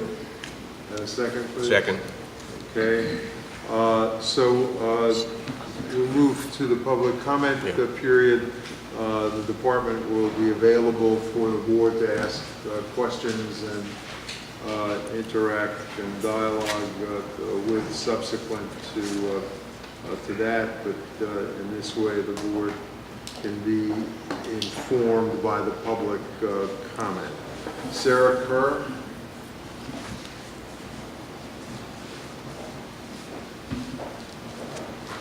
Morning, everyone. Good morning. I'm Sarah Kerr. I'm from the Prisoners' Rights Project of the Legal Aid Society. The board should not continue to provide DOC the discretion to mete out extended, harmful, punitive segregation sentences. Prolonged placement in solitary confinement causes additional antisocial behaviors that can result in additional rule infractions, and it's time to end the practice of long-term punitive segregation and implement the standards that were passed in January. Yet, the DOC asked to extend for the additional 6 months the limited variance that was granted in December of 2015.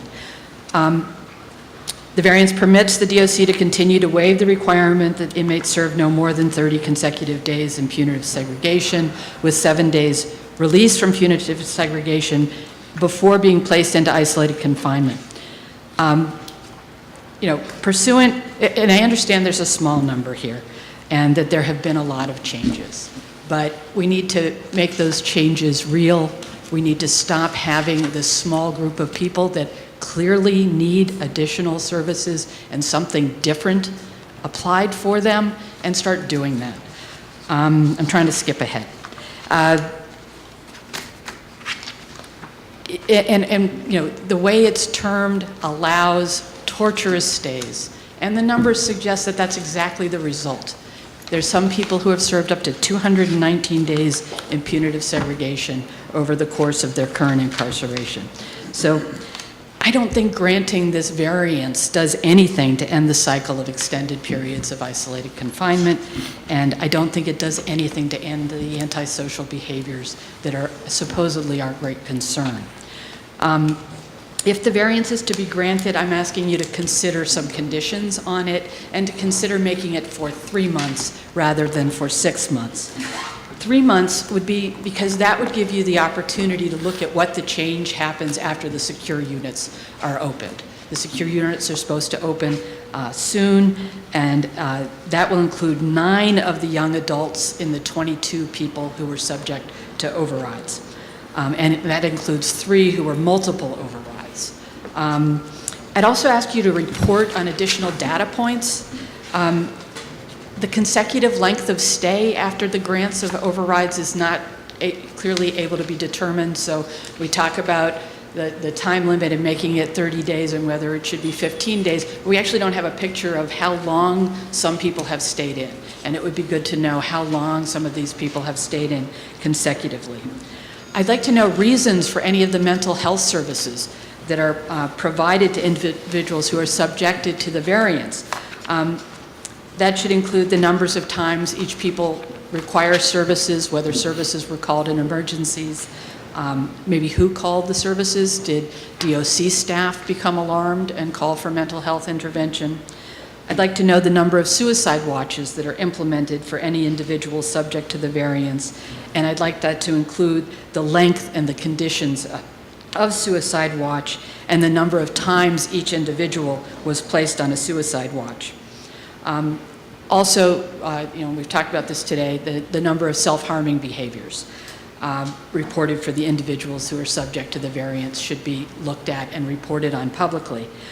I'm happy to hear about HHC looking at suicides and looking at self-harming behavior. I have unfortunately read far too many medical records of people who have successfully suicided in prisons and in jails. I say that because it's very hard for me. It's a topic that hurts incredibly. high or low lethality of self-harm is really a dangerous thing to be concerned about. Self-harm is a suicide risk factor. If you start talking about high and low lethality and really, allowing staff to talk about manipulative behaviors and seeking secondary gain, I think you really are risking ignoring that self-harm is a desperate act. And it is dangerous, and it is desperate, and it cannot be ignored. It is a suicide risk factor. The state of New York recognizes that in the state prisons and lists it as a suicide risk factor, and they did a study of, I think, 20 years of suicides. And it just, we need to look at this. I think this is an opportunity, if this variance is granted, to take a look at it for a group of people that we're allowing to stay in punitive segregation. And I think it's a really important topic that I'm glad it's being addressed. Thank you. Jennifer Parrish.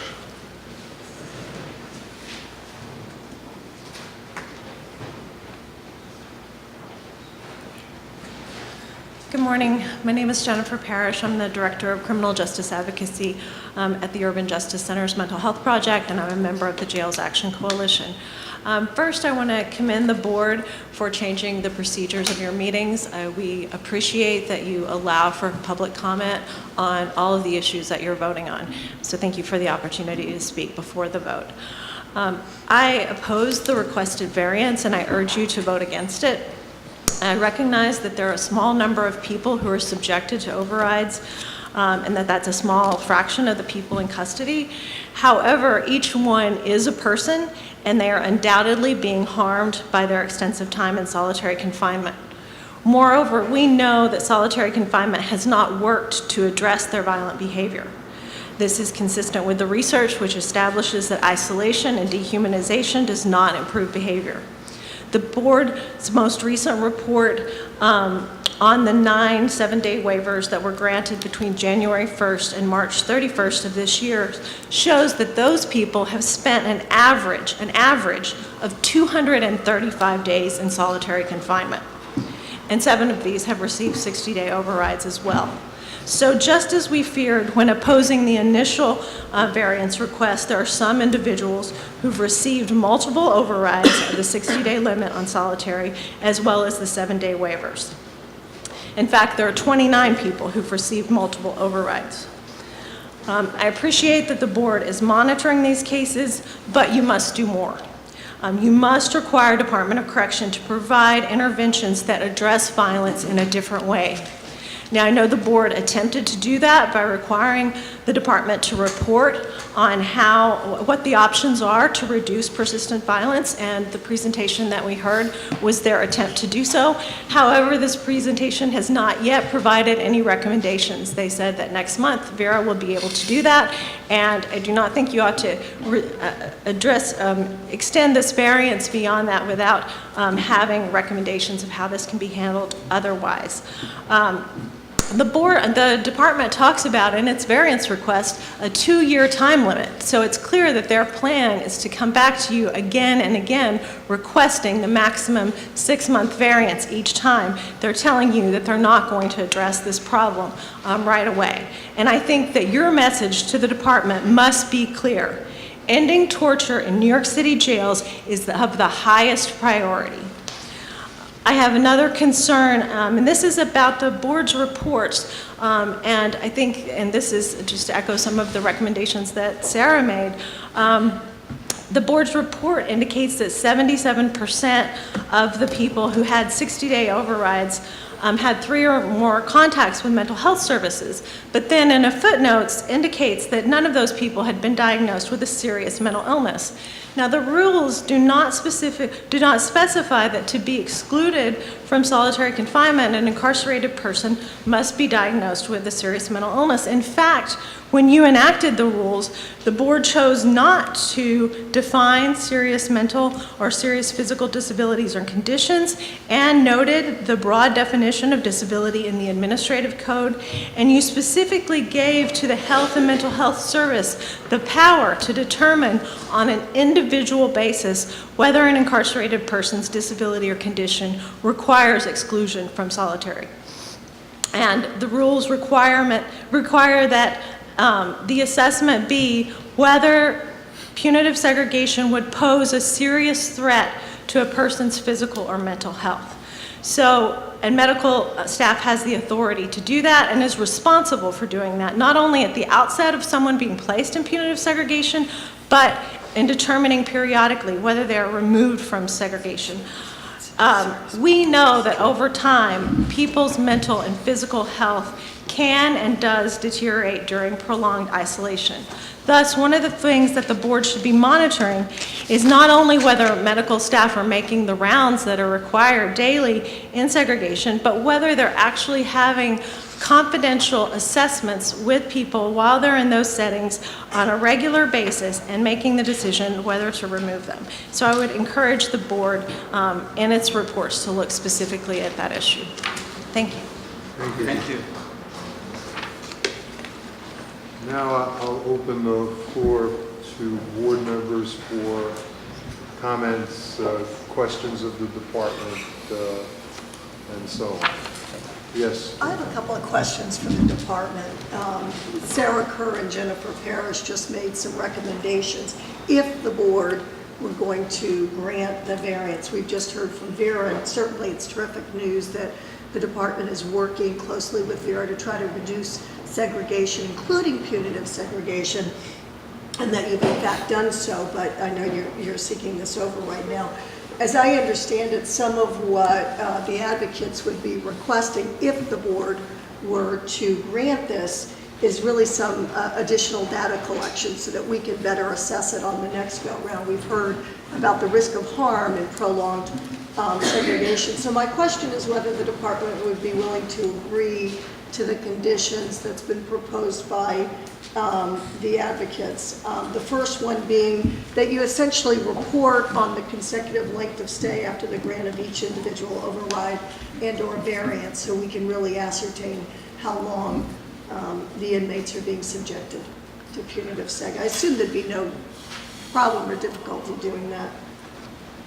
Yeah, we can, I wrote down the three, but yes to your first if you want to read it. Okay, and then the other ones included the reasons for any mental health services provided to the individuals subject to the override, including the number of times of each individual utilizing mental health services during the pendency of the override. So the only concern with that is that they aren't necessarily mentally ill, so I don't want to report on something that doesn't actually exist. Well, if there's contact, the reasons for the contact. Is that something the department could report on, or would H&H have to report on that?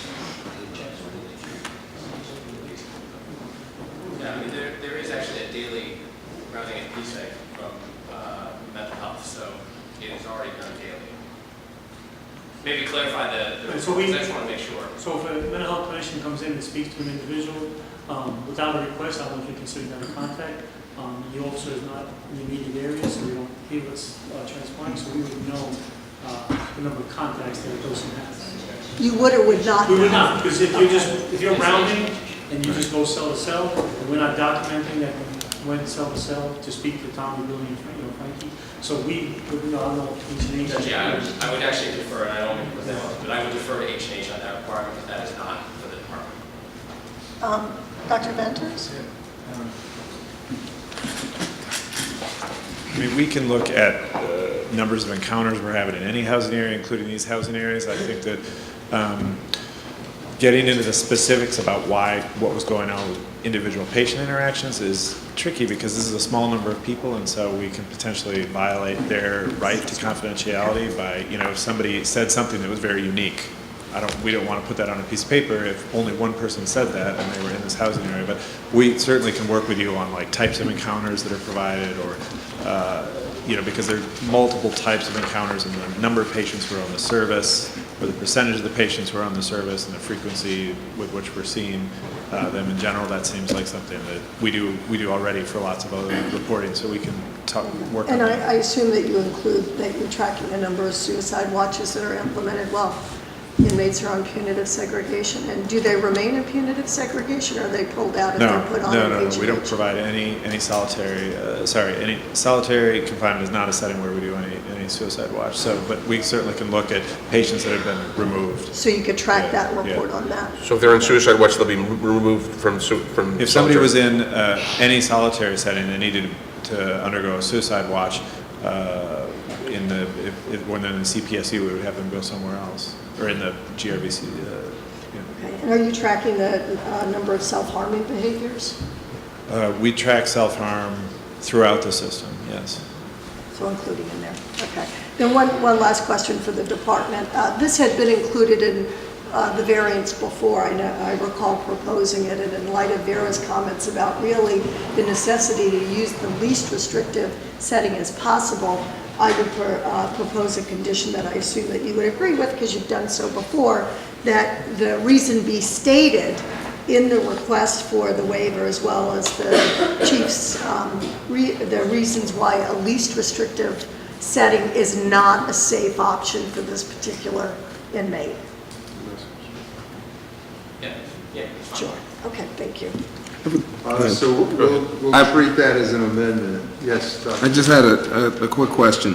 Of the 21 requests that were submitted since September, how many of those involve the same individual? I guess that my question is, are those 21 separate individuals, or? So there was 21, well, it would be 19. I had a request for one individual on 3 occasions, and the first 2 were denied. And then when he had the third incident, it was approved. So his conduct on the first and second were denied. His conduct on the third was approved. So 3 consecutive days, it was actually the individual had.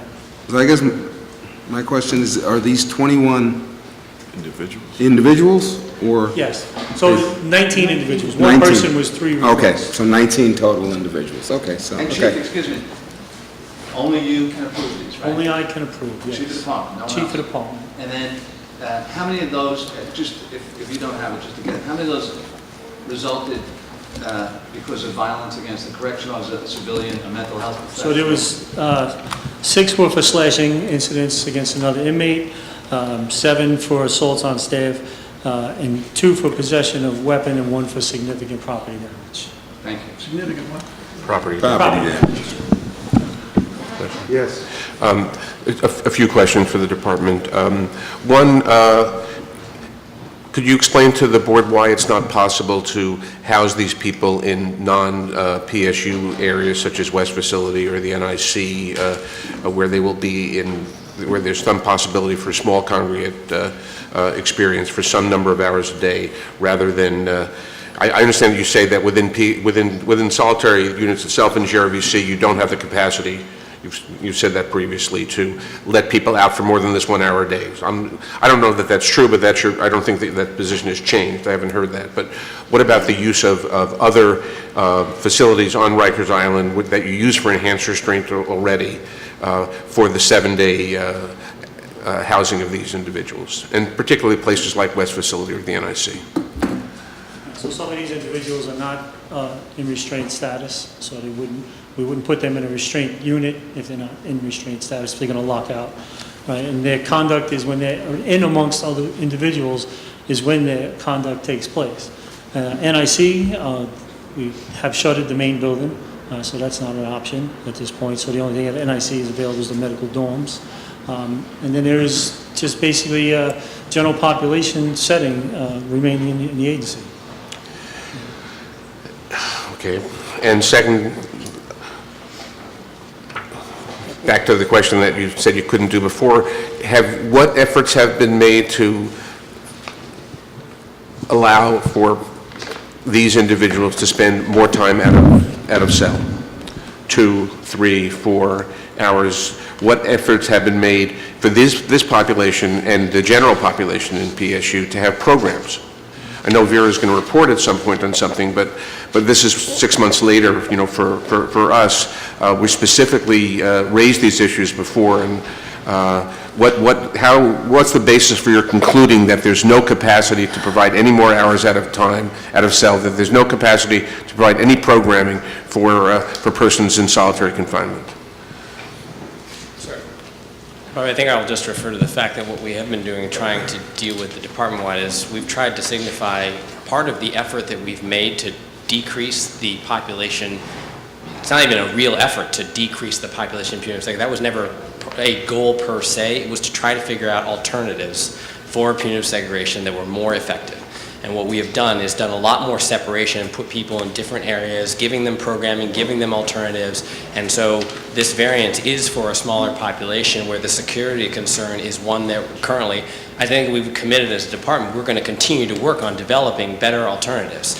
And I think for us, the proof has been that we have stood up certain things, and as we have done that, the population in punitive segregation has declined as the commissioner has expanded more options across the department to deal with this specific, troublesome population. Some of them get to the point where we're dealing with, as the chief isolated, kind of predicate slashers and particularly violent incidences. So their separation matters more, particularly because they have been assaulting other kind of inmates and other officers. And so kind of the overarching strategy still remains that we're trying to develop these programs, whether ourselves or with VEER or with other kind of programs, to kind of give them an opportunity to have a different access to those things. And so we're working towards those things. I think I would, especially since the numbers are so low that we are focused on here. I mean, certainly lower than we thought we were going to have. I want to credit the department for an extraordinary, effort. It's not an effort, success, in this area. It's down from 600 to getting close to 100 right now is extraordinary, and that's great. I still think what we're discussing right now is the potential serious harm, the torture, as others described it, of having people for hundreds of days in solitary confinement. So we're not disagreeing on that, but that's what we're talking about right now. So it is completely relevant, I would say, to talk about the conditions for those small numbers of people in terms of access to programs and increased number of hours per day out of cell. I'm disappointed the department has not, still has not addressed that, and I'm not going to support the variance for that and other reasons. I just want to pick up on your points, Bobby. I believe what you're experiencing is a continuing frustration. We appreciate the work that has been done by the department, and you've made great strides. But as probably everyone in this room feels and agrees, even with a small number, it's still a great concern. It's like the that childhood song, it's like the song that never ends. It just keeps going on and on and on. And we don't want it to go on.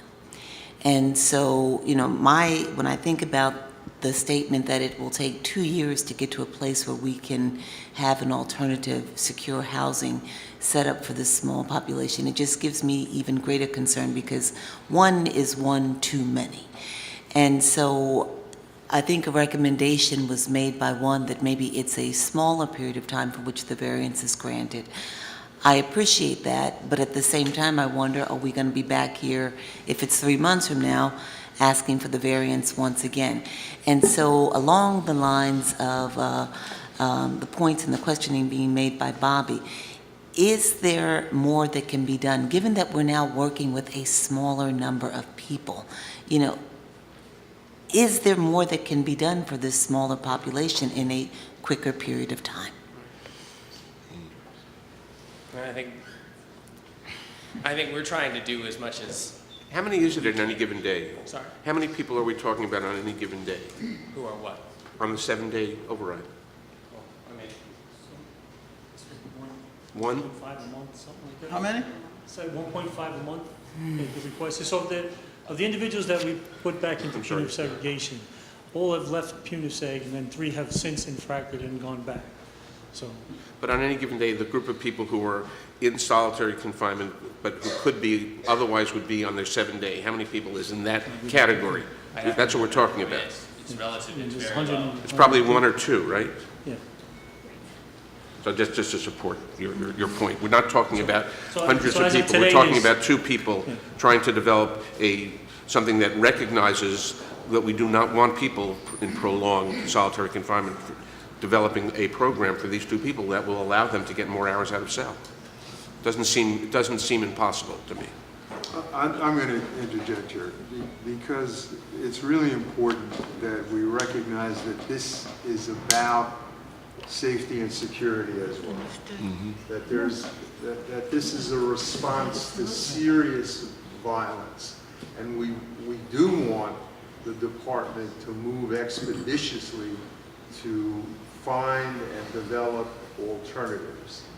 We can press them to do so expeditiously, as quickly as possible and as quickly as the context of Rikers allows for it. But what we don't want is to rush the department into anything not well thought out because of the risk to safety and security with the population. I think we all agree with that. I don't think there is any difference of opinion on that. What I'm really speaking to is when you're working with a smaller number of people, sometimes you can move more expeditiously, and we don't necessarily need to be here in 6 months or in another 12 months or another 18 months looking at this particular issue. We've now reduced the number, you've reduced the number so dramatically that maybe you can come up with a thoughtful alternative housing plan for these persons that does not take 6 to 12 to 18 months to implement. That's what I'm really speaking to. We're all very much concerned about the safety and the security of everybody, inmates and officers. We're just trying to figure out if there's a way to get at this sooner rather than later. I want to speak to this issue, having been in your shoes, okay, as an assistant warden. And safety and security of an institution is paramount. And it scares me to think that if we let somebody out who's caused the destruction and assault, I've been with family members of victims of violence, staff, and I hear that side of the story. Those people are human too, okay? So to let them out and, immediately, I think would jeopardize the safety and security of an institution.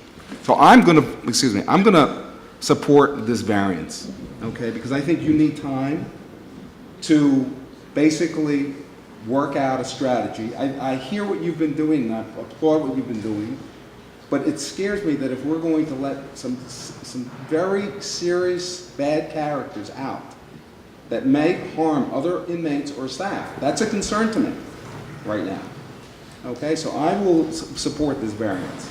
I just need to enter into the record, no, I am not sitting here, and I don't think Bobby is sitting here, saying that we are not concerned about the safety and security of the officers as well as the inmates. We're talking about, is there a possibility of moving in a thoughtful manner and achieving the objective that we all desire in a faster period of time? So I think we've considered that.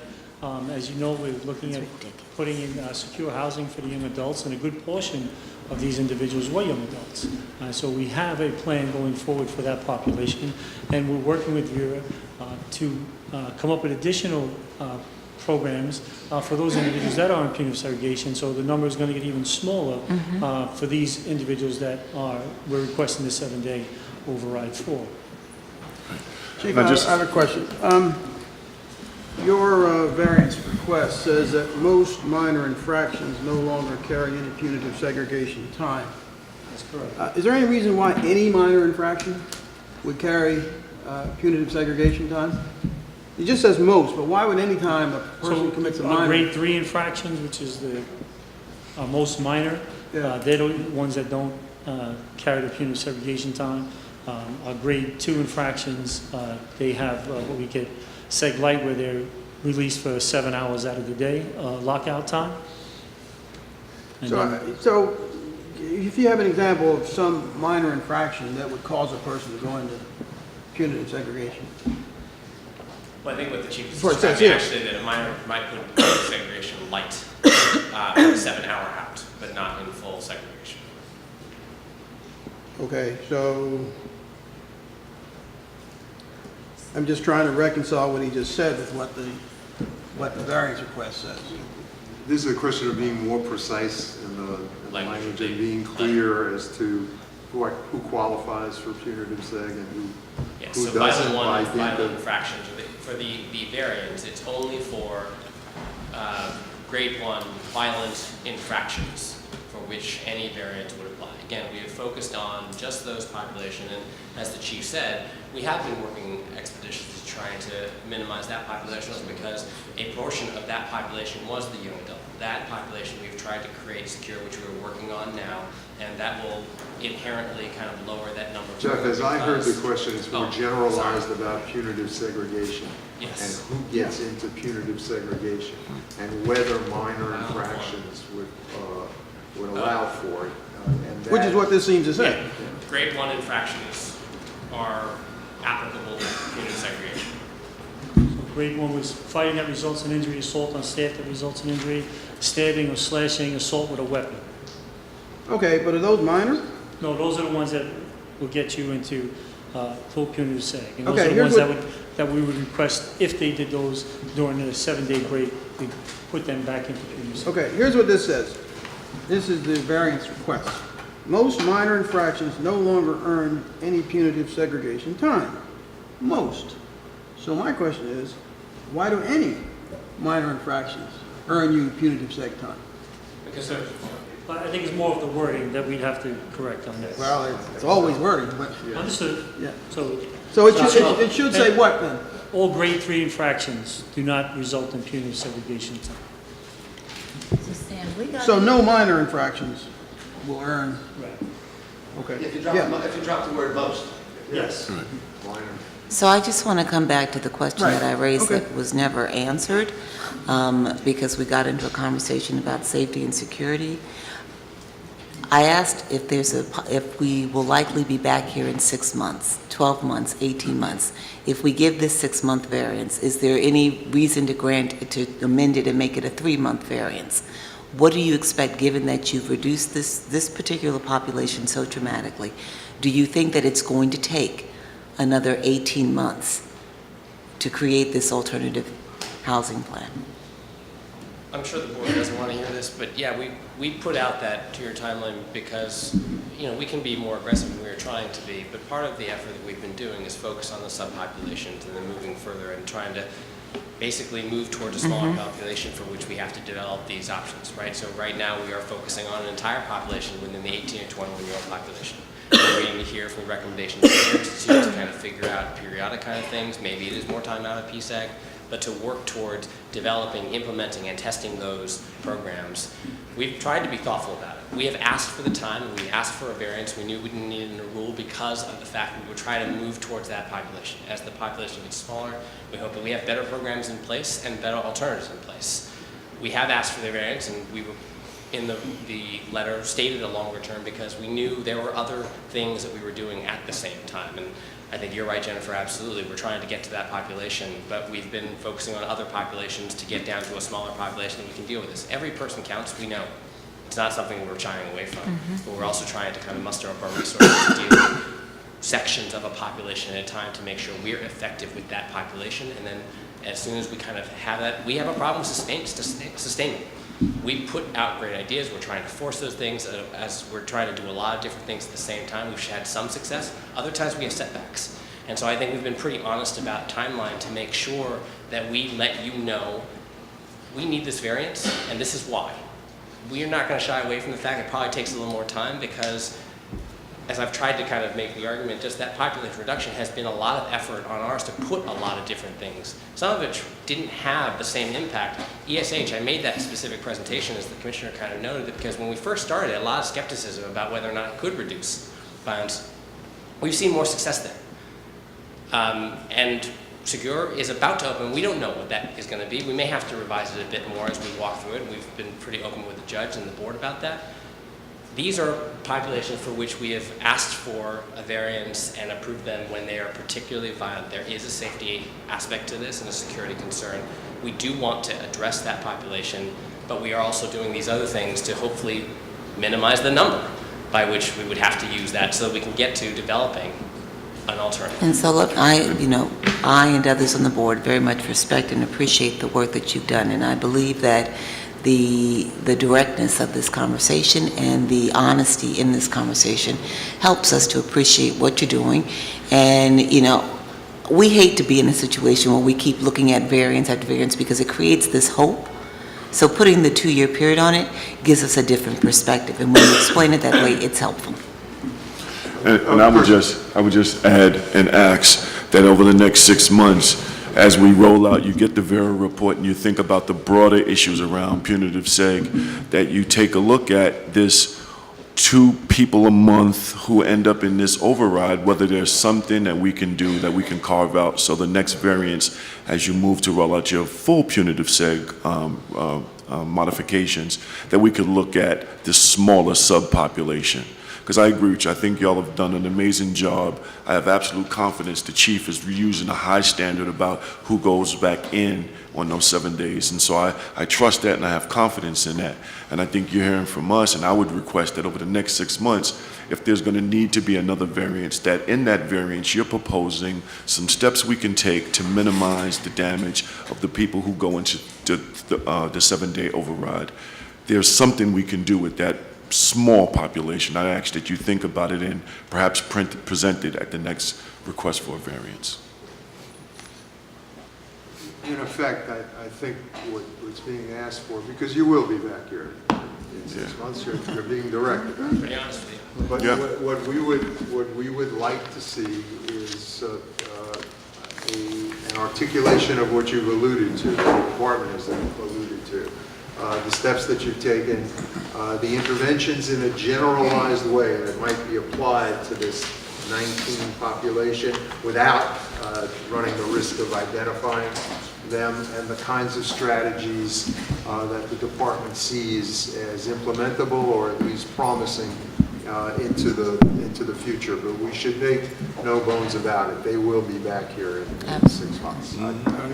That's absolutely correct. So with that, Judge, you had indicated an interest in some language about less restrictive. Yes, so I would just propose just to be clear, the condition, which has been on the variance before, it wasn't on the last one, must have been my oversight, but especially in light of what Vera's saying here today, that each waiver, the warden or whoever's applying for the waiver must specify the reason that the less restricted housing is not a safe option, and then the chief of the department stating his reason for granting the waiver.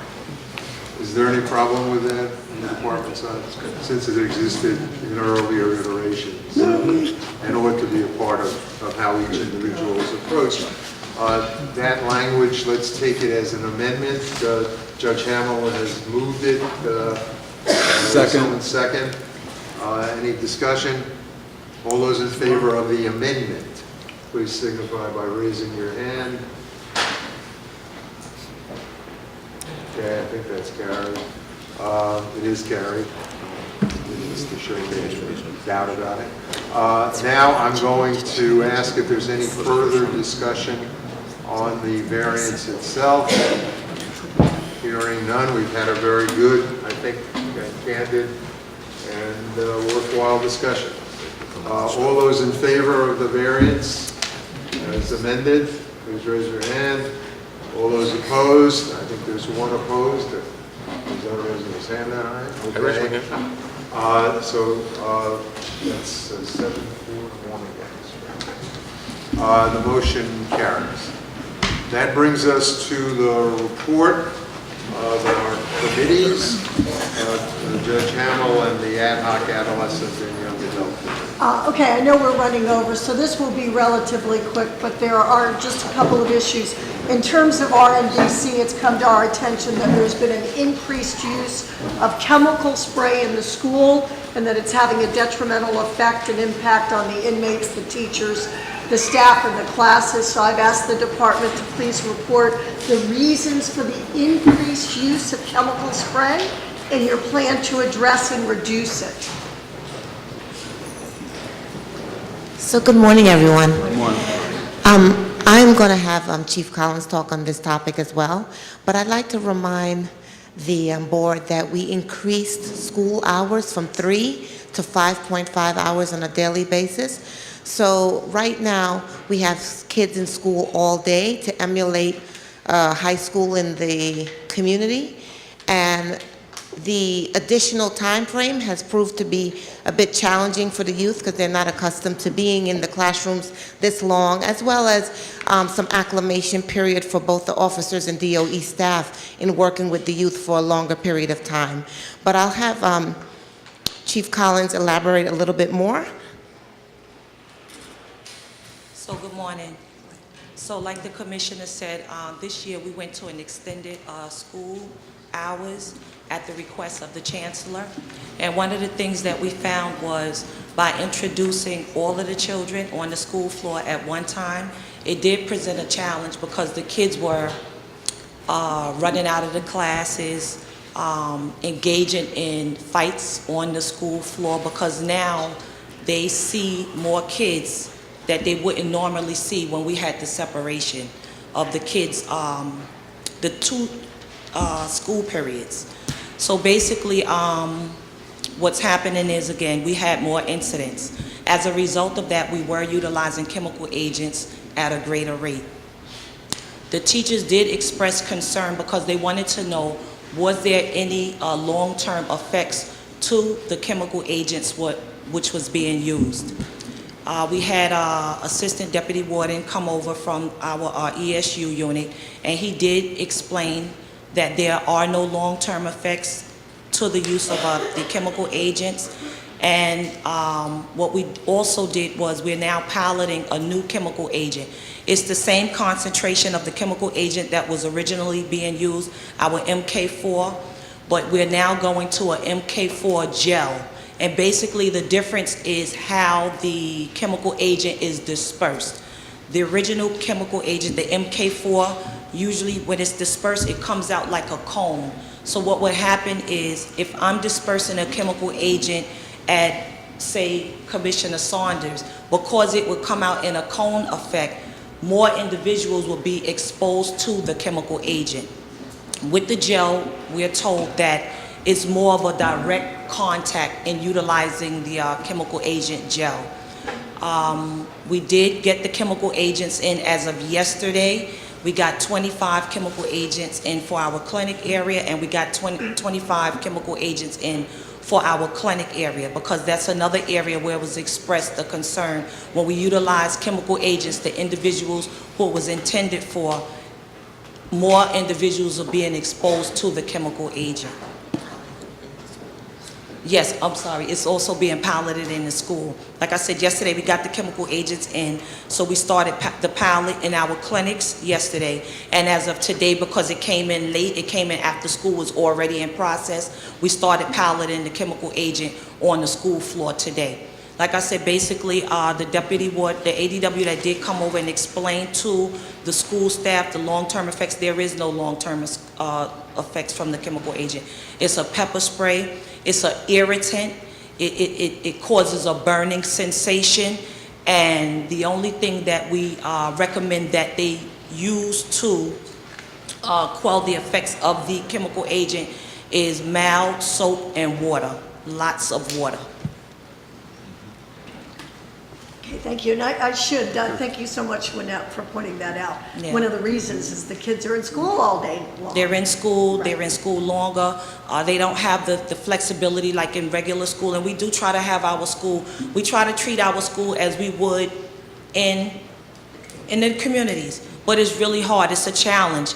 We don't have that luxury to have the kids change classes. So basically, once they're on the school floor, they're in this one school, in this one class all day. So another thing that we tried to introduce was we tried to have maybe like one class at a time, changing classes. So as opposed to everything coming to the kid in the class, we now tried to implement, okay, instead of the tablets coming to the class, the kids will go to the tablets. As far as art class, instead of the arts teacher coming into the class, the kids go to the art class. But again, we don't have that luxury. We're dealing with individuals who would not normally be going to school.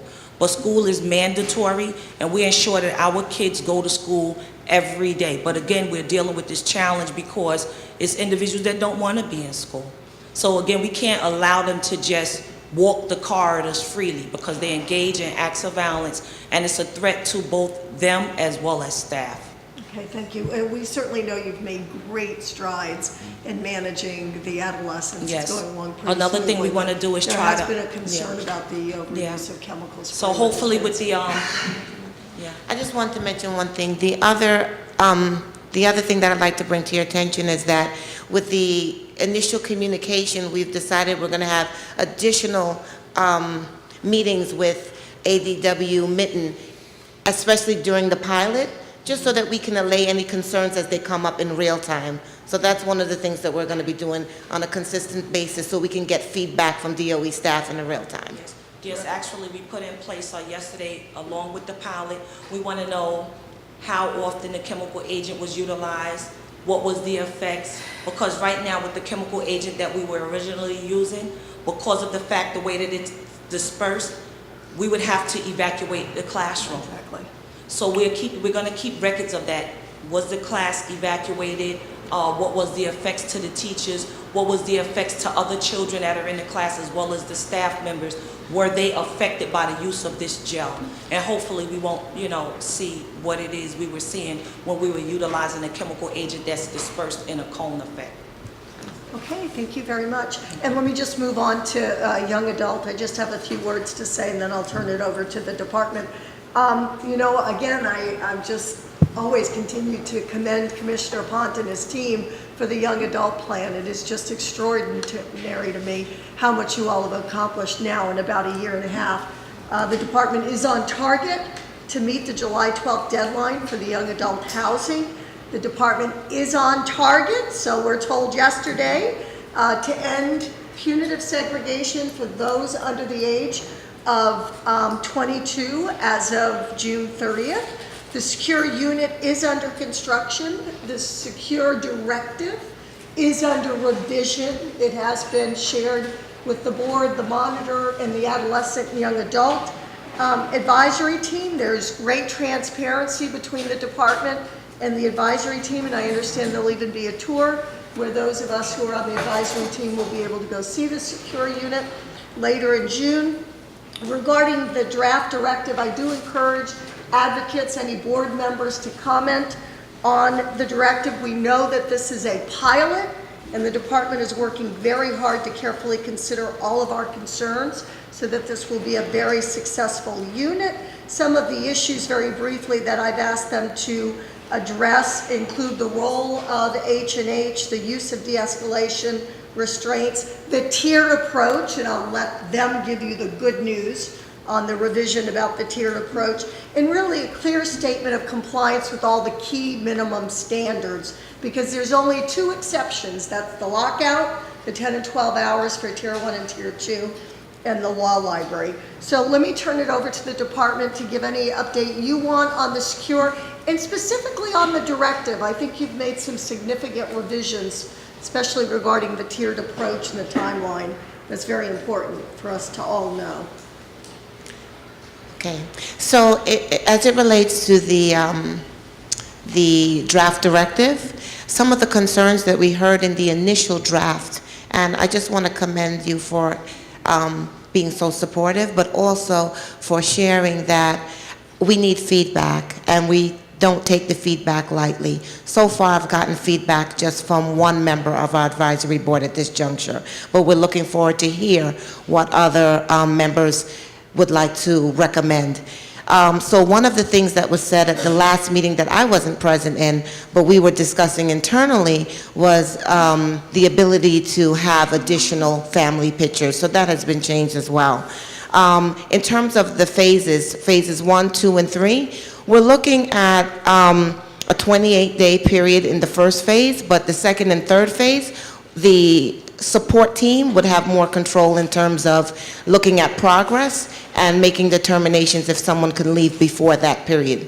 So it's going to be more of what the progress has been for each individual that will determine the movement. So as I understand it, Tier 1, as you're intending on creating this and implementing it, is 28 days, but Tier 2 and Tier 3 will be based upon the support team's recommendation and not a specific 28 days. Right. It will be the progress that the individual that will dictate the time frame. Mm-hmm. And I did want to mention something else that Vera was working on us. Vera has been a very supportive partner. For those of you who may not be aware, last year we jointly applied for a grant that does not have anything to do with alternatives to punitive seg, but really to do with looking at our young adult strategy and helping us as we move forward with evaluating and determining and making recommendations. So they've been actively reviewing and looking at what we've been doing. We also had a visit from NIJ, the National Institute of Justice, last week, just to kind of look at what we're trying to accomplish, and they've been very active participants. Terrific, thank you. I think in addition, Judge, you heard this at the briefing, but we'll be doing weekly reviews with the inmates themselves for Secure, so that the support team is not just kind of ISA, but working with the inmate directly and kind of discussing with them kind of their progress and what's necessary to be done. So with that, I'll give some highlights. I know we're running a little bit out of time as opposed to kind of the full. I know that you get the reports anyways, but as of yesterday, we had 91% of the young adults moved into GMDC. They had to be moved. There are about 82 that remain outside of GMDC that have to be moved in. The construction is coming apace. There are a couple issues with just some floor welding to make sure that people can't kind of pull things out, and then installing. The cameras are installed, however, kind of connecting cameras to the monitors so they're actually reviewing, but kind of major efforts, and then there'll have to be some sanitation, painting, and kind of cleaning up of the area. But overall, the progress is going apace. Right now, we've got a majority of the population in, majority of the staff in GMDC is trained on everything from safe crisis management to others. DBT has been, training has been started for all of those officers who will be working within the secure units. That's a, as a highlight. I know that we're running a little late on time, so you've got. And the opening date for the Secure, so we can end punitive seg on time, what's that? I don't have anticipated a date. date? I don't have a date. I know by the end of this month it'll be there. Thank you. Thank you. 16 possibilities. All right, that brings us, thank you very much. That brings us to our final public comment period. Jorge Marin.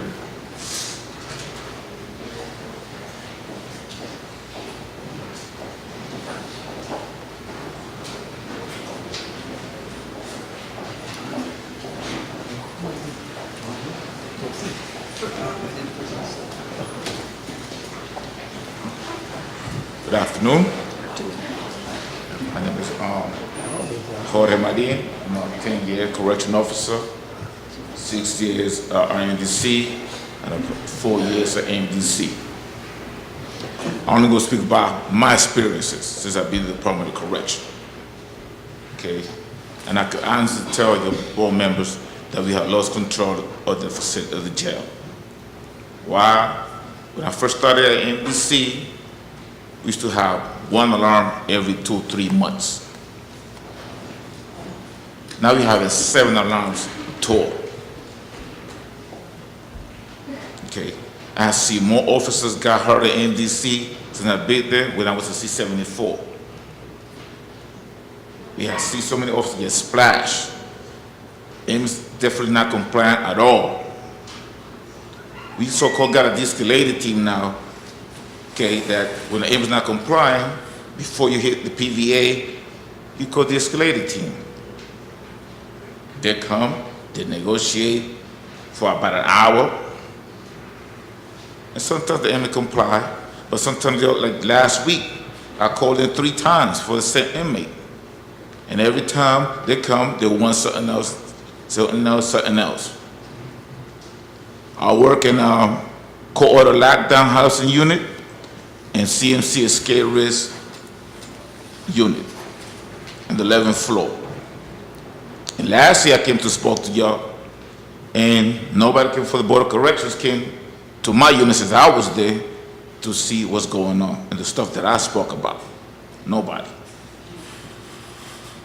And nothing have changed. It had gotten worse. Real bad. That my captain got assaulted last week because an inmate was allowed to go in the pantry and cook food. And everybody know, everybody was notified on my tour Nobody can do nothing.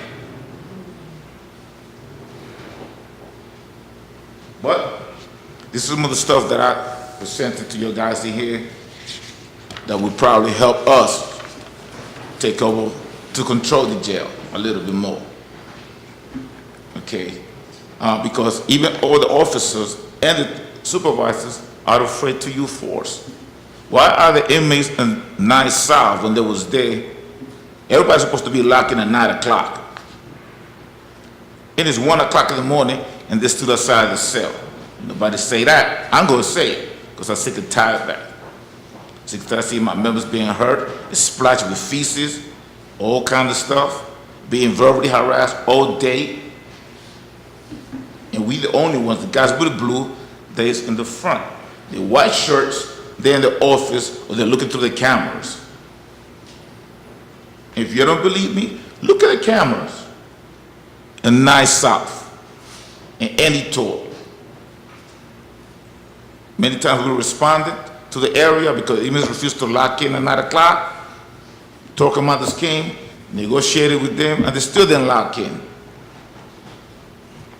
You know, and nobody used the MK9 or OC because nobody want to get convicted. Nobody want to be locked up and arrested for excessive use of force. So the inmates are doing whatever they feel like every day. That's the honest truth. I'm not here to sugarcoat and talk about numbers, about facts only. And I'm here by myself. I got my co-work members, and I know my co-workers, because they're all scared to come up front and speak the truth. But that is the truth. Okay? If you have access to the camera, see it. You can see it. You know, sometimes inmates, every day in my housing unit, every day I get exposed to K2, that's synthetic marijuana. Spoke to security for the previous administration since I've been, for the past 1.5 years. Every day we pass frisked him and searched him. Okay? But we don't find it. But every day they're smoking MK2. And when I spoke to security, they told me they cannot be detected with urine. Okay? When I spoke to the ESU officer, the K9 ESU officer, he told me that the dog cannot detect it either when they have it with them also. So what can we do as officers when we on the floor? We put a paper, we write them up, but they come negative. So they don't go to the box. They don't get disciplined. Nothing happened. They don't even smoke in my house. They don't even smoke cigarettes no more. Only K2, that sweet, smelly stuff. Every day I smell it. And I see it when they come out of the cells high. You can see on their eyes and their behavior. Because the most quiet inmates that we have now, oh, if I don't get this right away, I'm not locking in, I'm not doing this, I'm not doing that. Okay. But since I've been there 4 years and I worked in several units, house scenarios, before I was steady on my post, I asked, since the time Warden Colon was there, to change some stuff. And they did not change it yet.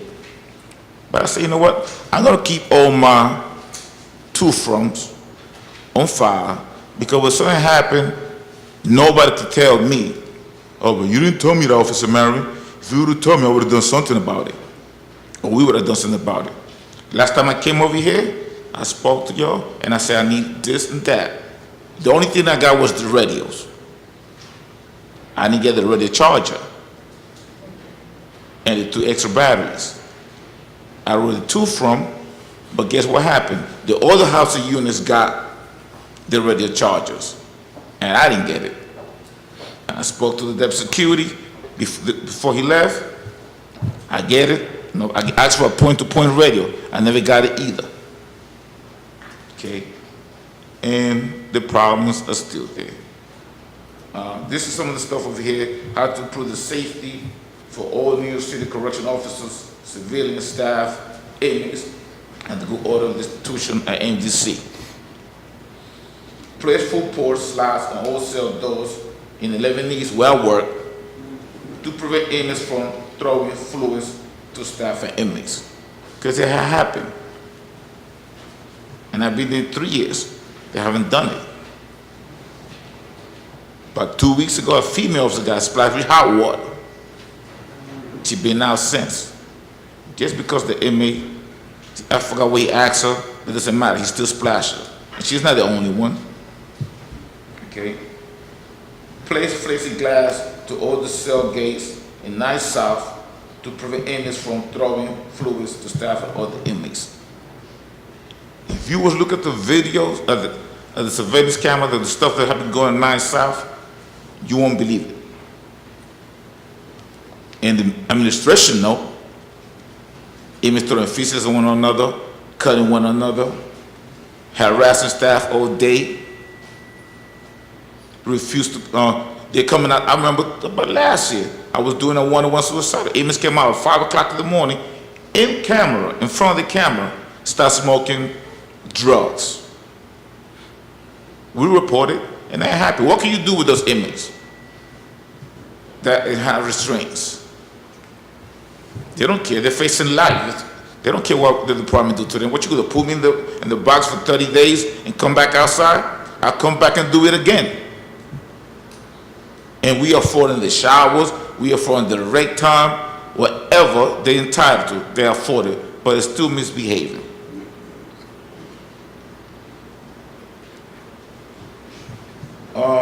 Three, remove all plastic chairs from 9 South housing areas and replace them with bolted benches and tables.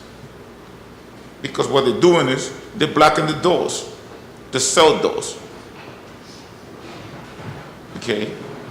And then you're gonna have to get a extractor team to try to remove that. And not just there, in all the housing areas, inmates shouldn't have no plastic chairs or chairs that they could use to throw in a melee or to hurt another inmate or staff.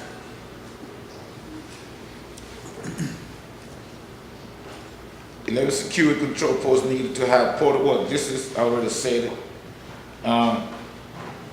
We are, in my post, and any other post, we are requesting steady training staff of CNC punitive situation and court order lockdown status inmates only to work in those areas. In my area right now, I got people that's out. I asked administration, we need steady people because the guys in this order, in this side, if you work in courts, if you, like last week I worked with 2 brand new officers. One had 1 month and the other one had a couple of weeks. And the one that had a month or 2 months, whatever, court order lockdown status, they're not supposed to use they got different status. They're only allowed to call their lawyers. Some of them can't have visits, okay? Some of them they're allowed to come out or whatever, or shower once a day, as whatever the judge had put in the order. Every individual has specific court order. So you gotta be well knowledgeable. I'm gonna have to ask you to summarize. Okay, no problem. But the bottom line is, And I'd ask you to submit to us I already whatever you did. could in written comments if there's anything you haven't covered. we asking for your help because we are scared for our life. For real, I'm not lying. We are. We are scared to lose a job and our pension. And, you know, I was listening to some of the stuff that Jeff was saying and other staff, but I don't see no improvement. Where I'm at, I don't see no improvement at all. Not at all. We need to do more. That's all I got to say. Thank you for your... Thank you very much. Thank you. Grace Price.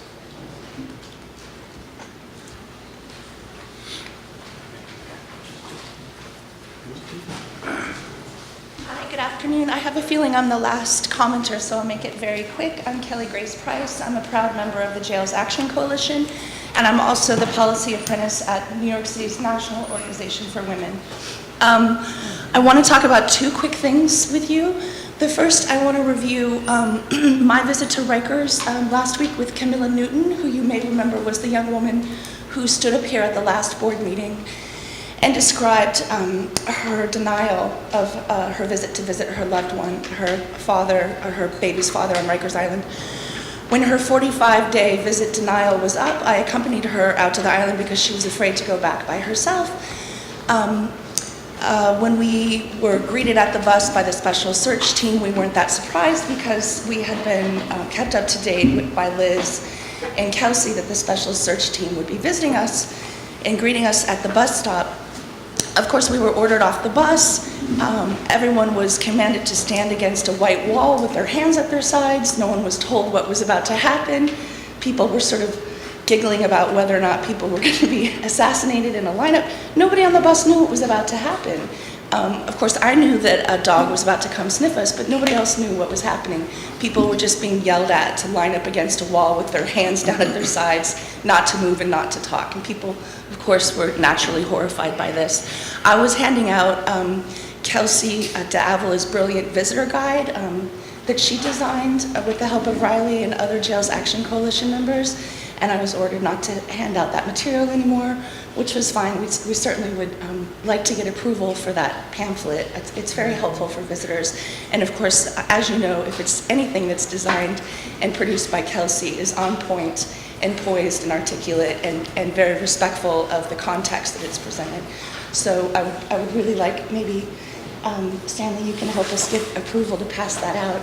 But I think that Camilla and I had antagonized the corrections staff at the visit house because when we finally got to the metal detectors, we were both ordered to go through the right-hand metal detector, which, as many people in the audience know, and maybe the board will remember, the right-hand metal detector in the visit house is always set to go off at a higher sensitivity, and basically anyone that gets sent through the right-hand metal detector, you know that you're going to get the strip search.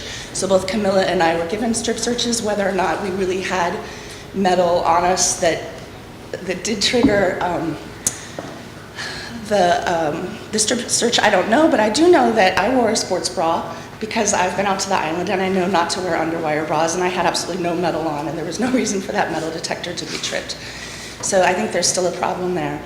The strip search was pretty antagonizing. The pat-down search, they really take off your clothes. You really are standing there naked while someone with rubber gloves is putting their fingers under your lingerie. It's not a comfortable pat-down search. It really is a full-on strip search. When we arrived at the terminal to go to OBCC, the bus pulled up, but of course we couldn't get on the bus because we hadn't gotten our pass at the next Terminal Transit Center to get on the bus and go off to OBCC, but there was no one there at the terminal to provide it for us. So we had to wait another hour for the next bus to come. When we arrived at OBCC, we were told that there would be no visit that day after already 5 hours of traveling to get onto the island to visit Camilla's husband, whom she hadn't seen in 45 days, because there was no one to bring him down for the visit. Apparently he needs an escort. So the whole day was a wash. And I find that very upsetting. I don't understand why Camilla's was even denied visits. I don't understand why her appeal was denied. I know in January the board passed a resolution that specifically said that no one would be denied a visit unless they posed a direct threat to the island. And certainly young, beautiful Camilla Newton could not have said anything sassy enough to pose a direct threat to the island. And the way that she was retaliated against when her visit restriction had commenced is horrible, and I just wanted to bring it to your attention. She had a test this morning. She's about to become an RN, and so she couldn't make it. She wanted me to pass along to you her frustration. There was a silver lining. The third time she went back to see him, one of the corrections officers recognized her, felt sorry for her, and gave her an extra hour with her husband, which was lovely. And then, of course, I want to very quickly give some brief comments on the PREA rule that was introduced on Friday. I want to thank the board for initiating this process. Of course, as a rape survivor myself, this issue is very personal to me. I know that when I went to the NYPD for help after I was raped, I was told by the Department of Investigation, the IAB who investigated, that I was a fabricator and that the NYPD regarded me as such. So now I am marked in the NYPD algorithm system as a rape fabricator. And living as a fourth-generation New Yorker, living with the pallor of that over my head is horrifying, and I cannot only imagine I believe your PREA rule suggested that in the last 2 years there were 324 complaints of rape and sexual assault against, I might have that number wrong, I know Sarah will correct me if I have it wrong, complaints of rape or sexual assault on the island against corrections officers, and only 5 of those had been substantiated. I can't imagine the horror of women that walk around every day feeling like they were violated and nobody cares. It's a horrible feeling. I want to add some very quick comments about the PREA rule. There are no service level agreements, no SLAs.